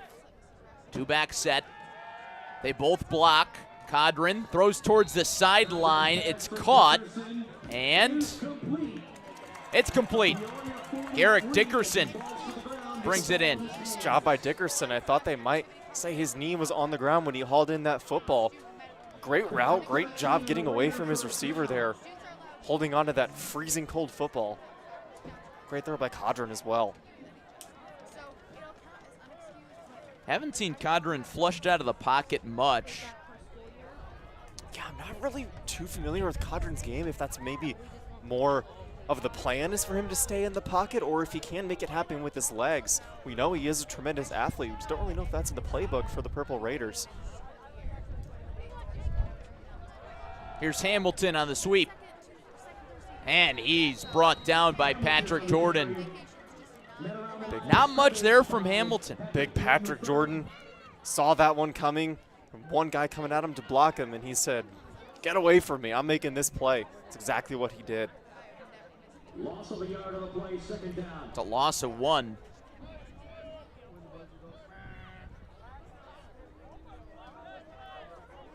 Hamilton remains out there in the slot with Dickerson and Juan Rivera near the top of the screen.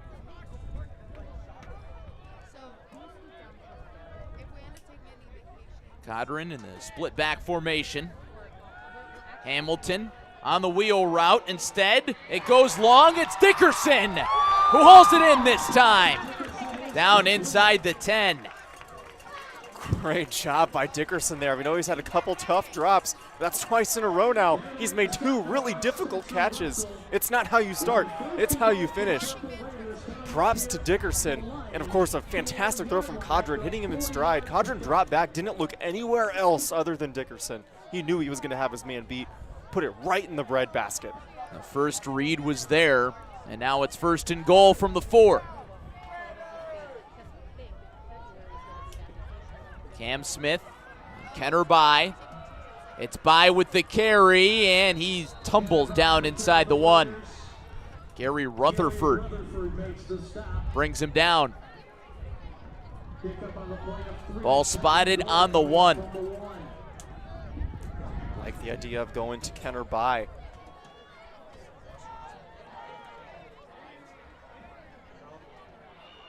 Hand off to By, and this time he's brought down in the backfield. The crunch time here, 3rd down, just 3 yards to go for the Purple Raiders. Peoria Lions defense standing strong. 3 receiver set. Still Smith and By in the backfield. By has gotten those last 2 carries. Cadron will throw towards the back pylon. It's a touchdown. Keontae Hamilton with his 2nd of the night, and flags fly after the play. I believe this one's going to be on Peoria, maybe roughing the passer, unless there was a hold on the Purple Raiders I didn't see. A.J. Cadron stood in there and took the hit after he delivered a solid ball to Keontae Hamilton. Here's the call. It is roughing the passer. Great throw by Cadron to his main man tonight. Main man all season, Keontae Hamilton. That's 2 touchdown catches for Hamilton and 2 interceptions for Hamilton. So no matter how this one ends, he should not be hanging his head. Cadron is going to go to the sideline, it looks like at the request of the trainer. And Mikey Kimmel is in at quarterback. Looks like they're going to run the Wildcat with Cam Smith. Smith takes the direct snap. He hands off to Rob Lanier, and he's pushed backwards. Looks like he got pretty close. Peoria Lions just way too strong there at the goal line. Ended up pushing him way back. Cadron definitely took a pretty hard hit there, delivering that touchdown to Hamilton. It was a roughing the passer call. I believe he's going to be all right. Hopefully this is just all precautionary.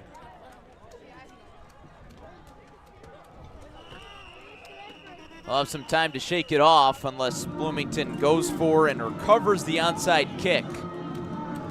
Under 3 minutes left in quarter number 3. Some ball game left, but Dalton, that was a very long drive time-wise for Bloomington. Yes. If they want to come back, they need to go quicker. They scored, but at what cost? Now we're almost to the end of the third quarter. You're down 38-12 in this one. It's good for confidence. It's always good when you score a touchdown.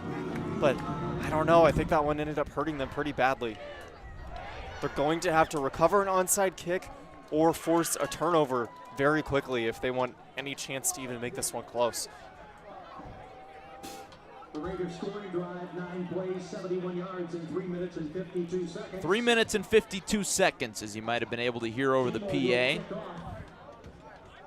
Bloomington will get those 15 yards on the roughing the passer penalty on the kickoff. And Dalton, to me, I think that means that you go for the onside kick here. Absolutely. I think right now you have to. You cannot just give Peoria the football back the way they've been moving it. And also remember, there's 2 minutes, 38 seconds left in this one, and then the field flips. So Peoria has possession. With the wind in their favor, they're going to try to score it again, and they most likely will. So onside kick, I think, is the only option here. Kimmel is up there, races up to it. It's a ground ball kick. It's batted around and eventually recovered by the Lions. They lost it for a minute, didn't know where it was, but plenty of Peoria hats nearby to bring it in. Hit him right in the chest and went behind him. He didn't really see where the ball went, but luckily there was 3 white jerseys there to pounce on it for him. Will be Peoria Lions football. About the 23. It was Kentrell Harvey who eventually pounced on it. So here comes Gist and company.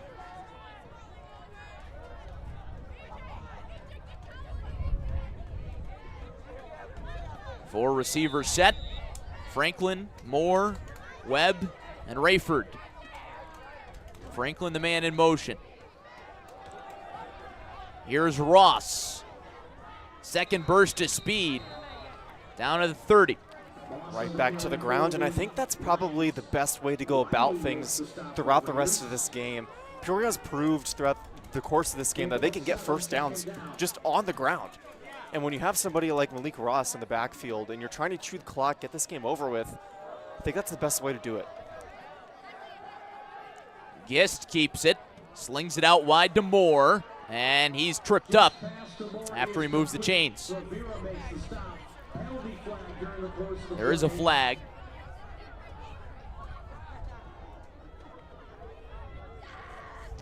I don't see a flag, actually. I thought I saw one as well. Maybe they picked it up. Certainly didn't see any foul play on that one. It's first down for the Lions. Well, with all those yellow helmets and yellow sleeves, it's easy to maybe think you're seeing a flag. Certainly easy to get that mixed up.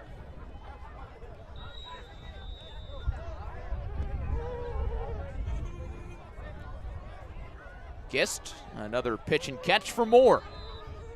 And it's incomplete. The pitch and incompletion, more accurately. Hit Moore, about had his belly button. Couldn't quite haul that one in. I think that's another thing that we're going to see a lot of down the stretch from this Lions team. Quick throws, quick catches, just as good as a run. Keeps the clock moving. Yes, quick throws, quick catches, and running with Malik Ross. I think that's really all you're going to see here from the white jerseys. Throughout the course of the rest of this game. High snap over Gist. He gathers himself, still throws and completes to Webb, and he's got a big gain. Brought down just shy of the first down marker. Was tripped up by Juan Rivera.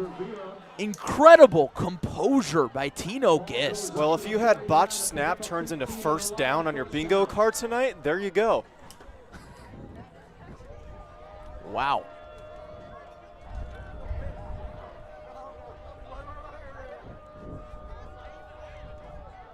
Gist, Ross beside him, tried to find Rayford, and he couldn't haul in the screen pass. Rayford couldn't quite get that one, but even if he did, he had the defender right there to lay the lumber on him. I don't really think it would have been much of a gain either way. 2nd and 10 for the Lions. Expect them to go back to the air here with Gist. Maybe something over the middle, keep that clock moving. Misdirection, and the ball goes to Ross. Big pile is eventually pushed backwards. Forward progress will give Ross a gain of 1 here. 3rd down and 8. Under a minute to play in quarter number 3. Peoria, even when time is on their side, moving quickly. Guest settles his feet. Difficult throw is incomplete. Strong coverage from Jordan Norton, the sophomore.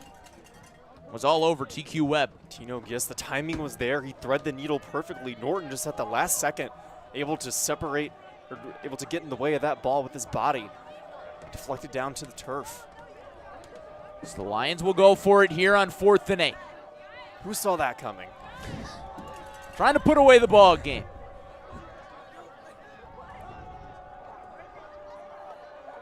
Guest relays the play call. Franklin, the man in motion. Hard count. Now Guest resets. Crowd comes to life a little bit. Guest will pass. Throws towards the middle, and it's hauled in by Moore. 1st down and more. A little bit of snake eyes there from Gist, rolling out to the right. We've seen him throw it towards that sideline and complete it many, many times. Last second, just turns his head, fires an absolute bullet to Moore. 1st down and more. That clock ticks down again. 30 seconds to go in the 3rd quarter. Gist gives to Ross. Ross has blockers in front. Dragged down by Cam Smith. Lions have been really good on 4th down tonight. They haven't had many 4th down opportunities, and that's a good thing generally if you're the offense, but they've completed on, I think, 2 or 3 of those opportunities. Absolutely crucial, and like you said, they go for it every time. Doesn't matter if it's 4th and 1 or 4th and 25. It's huge for them to be able to convert those. Keep the football, choose some more time off the clock. Because that is going to take us to the end of the 3rd. And with a little background music from the band, we want to remind you that tonight's coverage and every Friday night game on ClutchSportsIL.com is brought to you by Domino's Pizza. 4 locations across Bloomington Normal, including 1 right outside ISU's campus, just south of Uptown Normal, and numerous locations around Peoria. Go to Domino's.com and order your 50% off menu price pizza this week. Deal runs through Sunday. Again, visit Domino's.com. Also brought to you by Adam Merrick and his luxury team at Adam Merrick Real Estate. Adam and his team have been ranked by Real Trends as one of the top 25 teams in the country. Adam has sold over 14,000 homes in the last 20 years. Merrick knows the luxury market better than the average agent. If you're in the market, don't sell without the intel of one of the best teams in the country. Call Adam Merrick Real Estate and his team, or visit them online at adammerrick.com. Lions in the midst of a drive to open up the 4th quarter. 2nd down and 4. It's a carry to Ross, and he's pushed backwards. Miggy Espindola up front. Great job there by Espindola. Timed that perfectly, got right to Ross before he had really any time to think about it. Can't help to think if there was a little bit more of that throughout the course of this game, this outcome could be different. 3rd down and 6. Gist throws left to TQ Webb, and it's incomplete. 4th down and 6 coming up, and these are the downs and distances that Bloomington hasn't seen a lot. We just mentioned those 4th down plays for Peoria throughout the ball game, but talking to Scott Godfrey, he said these are the situations that we need if we want to beat Peoria high. It needs to be 4th down and 6, not 4th down and 1 or 2. Absolutely. When the stakes are the highest, you want that to be in your favor. You need to step up and make a play, get that football back. Do not give them a fresh set of downs.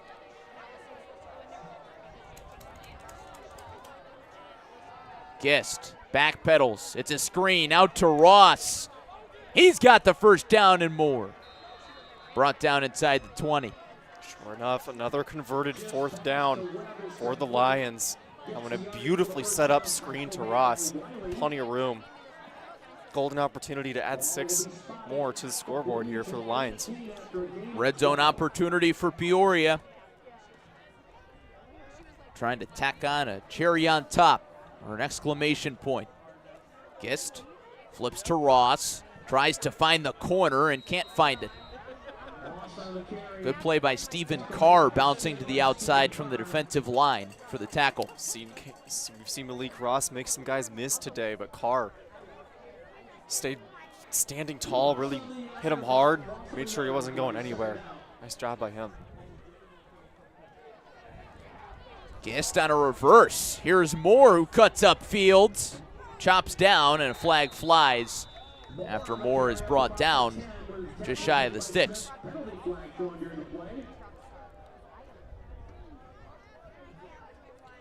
And it's going to be a hold against Peoria. Bloomington accepts. 2nd down, replay. You know, tonight, thanks to their offensive ability, all these flags that Peoria, all these penalties that they've committed, it hasn't really mattered a whole lot. But when they get into playoffs and when they take on competition that's supposed to beat them or supposed to play close to them, those are going to hurt. So that's something going forward these last couple weeks of the season that the coach is going to have to figure that out. Well, so often, Tim Thornton and his staff, they talk about it's us versus us. And those last 2 weeks where the Lions outscored Manual and Richwoods 134-13, Thornton said, we challenged our group to put the best possible product on the field and worry about us for those few weeks. And he thought they rose to that challenge. Now again tonight, they've put a strong product on the field, as evident by their 38-12 lead, but I think Tim Thornton would be the first to tell you it could be better. Absolutely, and it could be better. Without all these penalties, you know, what would the score be then? That's something he's going to push into the minds of his players heading into playoffs. It's incredibly important. Lions run quite the fake. It's Webb on the direct snap, who picks up a gain of 4. Well, I want to say I'm surprised, Larry, but I'm really not with the way this Peoria Lions team plays. It looked like they were getting ready to run the brotherly shove out of the shotgun. That's a play that's been popularized by the Eagles. Gist will pass towards the end zone. Incomplete. Had Javen Moore, threw it just short. Brings up 4th and 15. Not an awful throw by Gist. Javen Moore laid out for it, hit him in the chest. It was just a little bit too low for him to haul it in, come down that purple end zone for 6 more.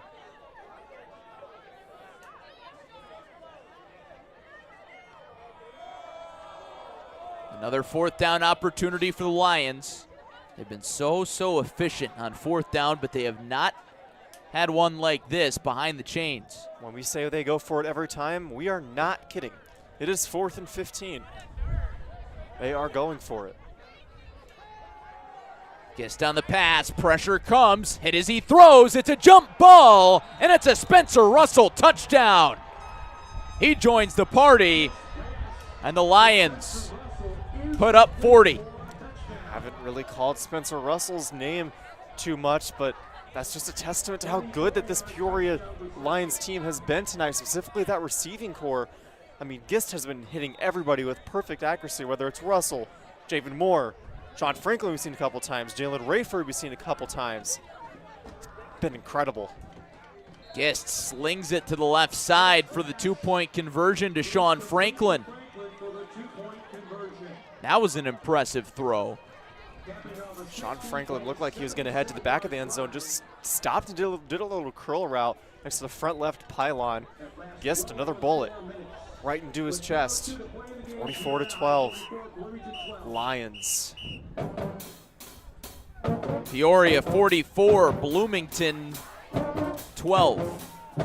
10 minutes to go in the ball game. Glad you're with us on ClutchSportsIL.com. Want to remind you, while you're on ClutchSportsIL.com, if you're watching on the website, be sure to check out CSM Overtime for more great preps coverage from around the area.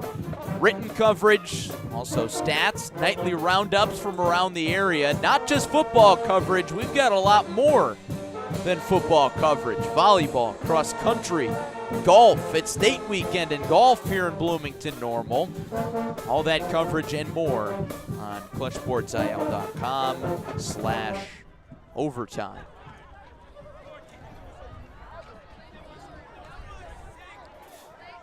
Lions will boot it away after the touchdown pass from Tino Gist to Spencer Russell.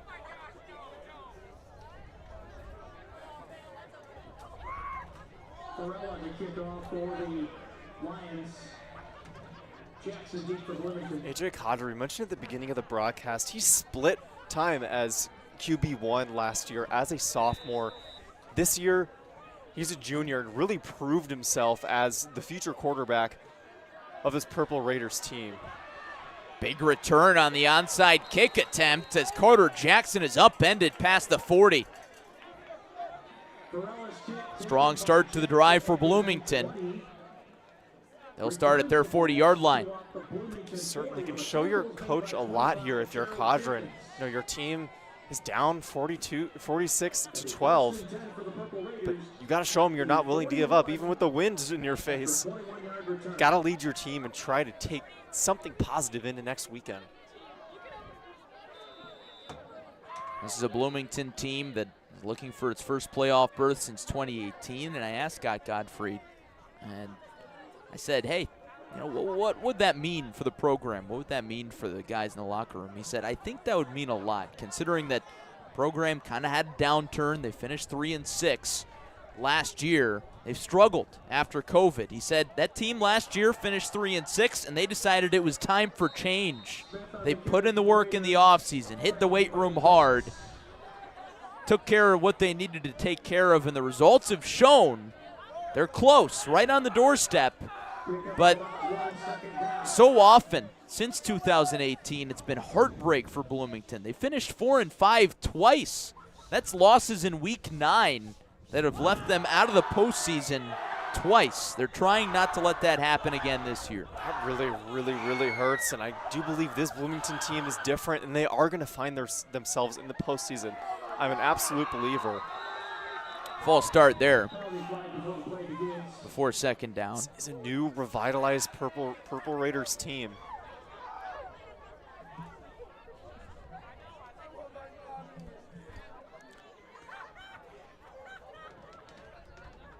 Looking ahead for the Purple Raiders, that opportunity to get that 5th win coming up week 8. They'll take on Champaign Central, a team with a losing record. You figure that's a very winnable game, and then they'll take on Decatur MacArthur in week 9, a non-conference matchup. Should be finishing the season 2-0 there if you're Bloomington. 2 very winnable games. Another thing that Godfrey mentioned, he said, we're not just trying to finish 5-4. We want to be near the top of the conference. Cadron goes up top for Dickerson, and it's incomplete. Spencer Russell back deep in coverage. 3rd down. So if you've talked to Coach Godfrey for even a second, you know he's not going to just take being average. He wants to go out there. He wants to win as many games as he possibly can. Get that better seed. Give yourself higher chance of success going into the playoffs. You only have to win 4 to get into the state title game. Anything can happen.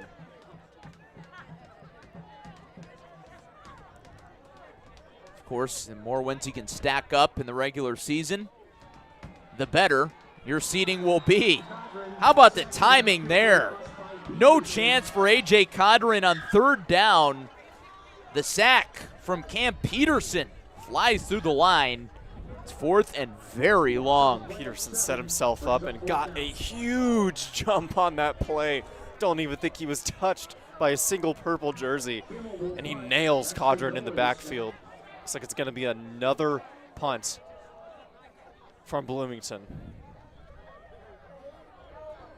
4th and 21 to be exact. No returner back deep. Kimmel sends the line drive kick past midfield. Takes a good bounce. Starts rolling past the 35 to set up the Peoria drive. 8:17 to go. 4th quarter. Our game of the week presented by Domino's Pizza. And again, we want to remind you that it's a big week for Domino's. 50% off all menu price pizzas this week at Domino's. Visit Domino's.com and order your pizza now. I don't know about you, Dalton. I could go for a nice warm pizza after this game. Sounds incredible.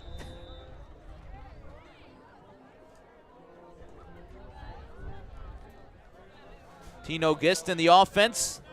They deserve a few pizzas after this one. They've put up 46 points and probably counting. Gist tries to evade a sack and can't. I'd say 46 points definitely earns you a Domino's pizza. If they can get to 50 or 50 plus, I think, maybe you put up 54 points, you deserve 54% off. There we go. Like where your head's at. We'll have to contact the folks at Domino's and see if we can work that out. No promises. Loss of 4 there on 1st down. Gist throws over the middle. Pass was deflected. Franklin almost hauled it in. Claps his hands in frustration. Yeah, Franklin will tell you that he probably should have had that one, but that is an incredibly difficult play to make when you see that one sizzling at you from the right arm of Gist. Then it gets deflected. Really messes with your eyes, messes with your coordination. Gist stands in the pocket. Pump fakes again, and completes to Franklin this time. Erases the 3rd and long for a 1st down. Sean Franklin making up for it right there. Nice catch, gets a couple after he makes the grab. 1st down, plenty more.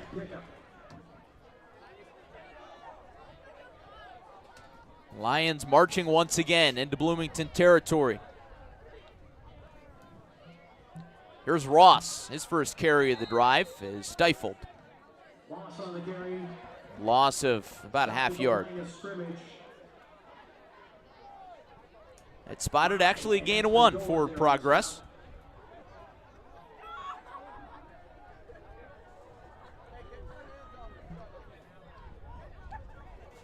Lions back to that 4 receiver set.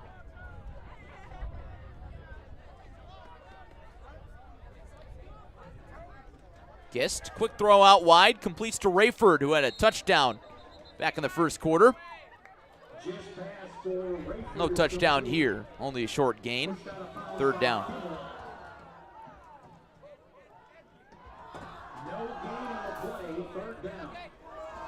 Definitely see the Lions sending somebody deep over the middle. Maybe send Franklin where he's lined up. He might go for it. No. It's Webb on the jet sweep. He's got a blocker out in front of him, and Webb just heads for the sideline. Sean Franklin turns to his teammate, holds his hands out, says, "Hey, where was the corner?" Not really sure what was doing there. He didn't really try to cut back, maybe get some positive yards, just headed for the sideline. It's 4th down, but you know what that means. They're going for it. 4th down, 4 receivers. Ross is the back. Hard count, almost Drew Williams offside.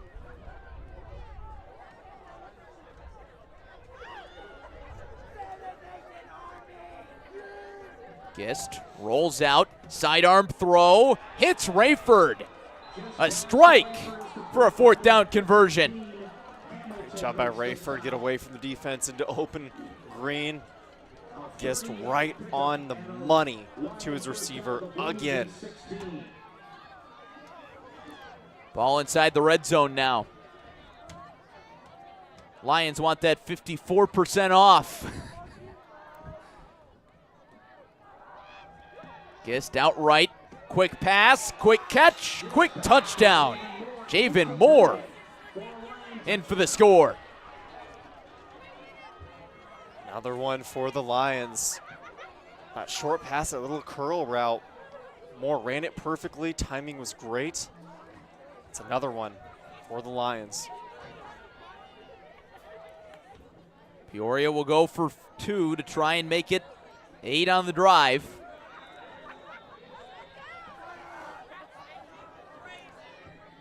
Guess with the 4 receiver set, he'll pass. Throws towards that back corner. It's deflected and incomplete. TQ Webb was the intended receiver, and Trayvon Wiley was able to break it up. Tonight's coverage brought to you in part by Adam Merrick and his team at Adam Merrick Real Estate. If you're selling your home, call Adam Merrick. Adam is the only agent in today's market to put his money where his mouth is. If he can't sell your home in 59 days, Adam will buy it, taking all the stress and pressure off of you. Adam and his team have been consistently recognized as one of the top real estate teams in the country. Time is money. So when you want to sell your home, call Adam Merrick Real Estate, and your home is as good as sold. Peoria will kick off with the wind at their back. Can't imagine they'll try too much of an onside kick here. Not much point in doing that now. Might as well boot it away, let the wind take it, play some defense. Just under 6 minutes to go in this one. Carter Jackson is back deep. Misdirection on the kick. Lions trying something creative. It's scooped up by Jackson, who doesn't get it much of a chance at a return. Not sure if you guys at home heard the PA announcer. There's a running clock now with the Lions up by 40. Clock will not stop when it normally would. For the last 5 minutes and 30 seconds of this one. So that means that this latest installment, a very historic rivalry, will come to a pretty quick conclusion here. And just over 5 minutes. Want to give a shout out to Kev Varney, the statistician here at Bloomington High School, who keeps stats not just for football, but for all Bloomington sports. He's done a nice job helping us out with Clutch Sports Media Overtime this year. A.J. Codron takes a sack on first down. He looked up after the snap and saw a whole lot of white and burgundy. Second down and long coming up. But Dalton, one of the things that really intrigues me about this rivalry between Peoria and Bloomington is it's one of the oldest in the area. This dates all the way back to 1894. Don't say that often in high school football. 1894 high school football between Peoria Lions and the Bloomington Purple Raiders. That's hard to even comprehend. All the way back then, what high school sports were like in Central Illinois. Short gain on second down, brings up third and a country mile.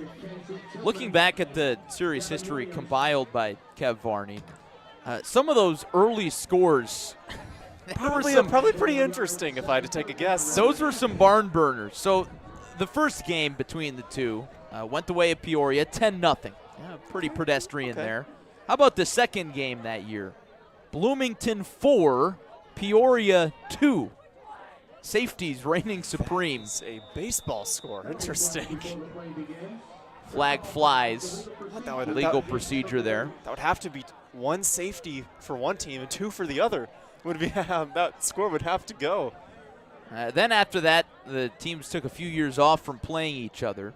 Got back to it in 1897, and maybe there was a field goal involved there as Bloomington won 6-4.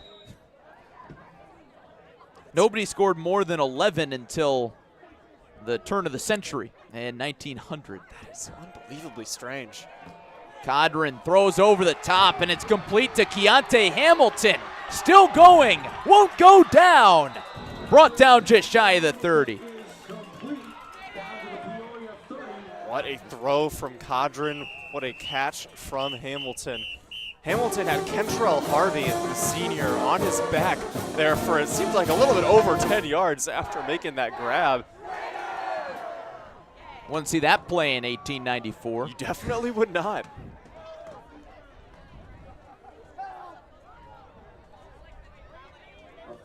Bloomington trying to take some positive momentum into next week's ball game, Week 8 matchup with Champaign Central.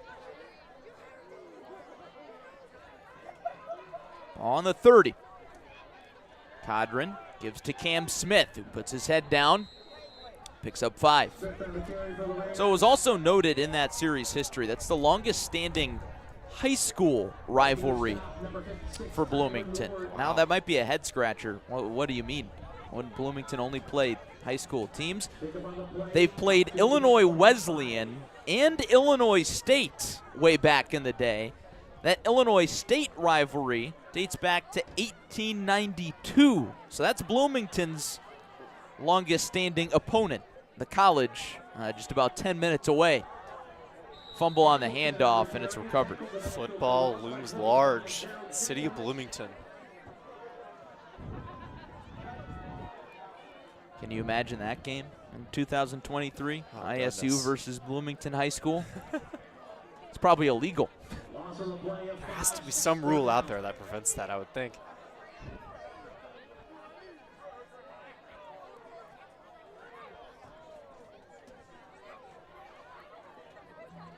Third and 10 coming up for the Raiders. And Peoria jumped.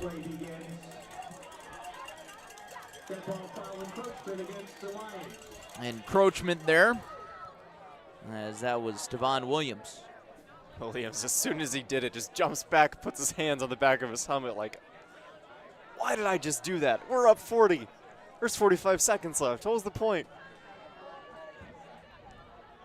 This Lion squad has a very deep bench. A lot of guys that maybe don't get their name called or get all the glory, but a lot of very good athletes and a very large roster for Tim Thornton's squad. Another penalty. Under 20 seconds left.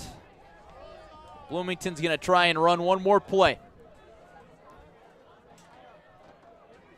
Starter still out there for the Purple Raiders.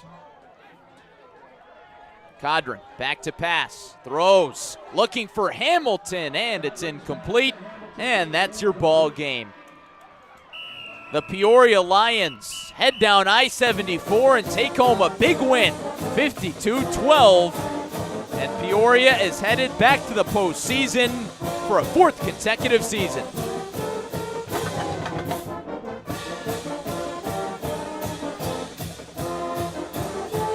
Peoria, congratulations to them. 4th consecutive time heading into the postseason. If you're Bloomington, just got to look at the positives, head into next week. See if you can take anything from this game and use it as momentum, use it as motivation. I do believe Bloomington's going to find their way in the playoffs one way or another. But congratulations to Peoria. This is a team poised for a deep playoff run. Great game by them here tonight. One more time, want to thank our sponsors tonight. Domino's Pizza, 4 locations across Bloomington Normal. A bunch more around the Peoria area. Again, it's 50% off.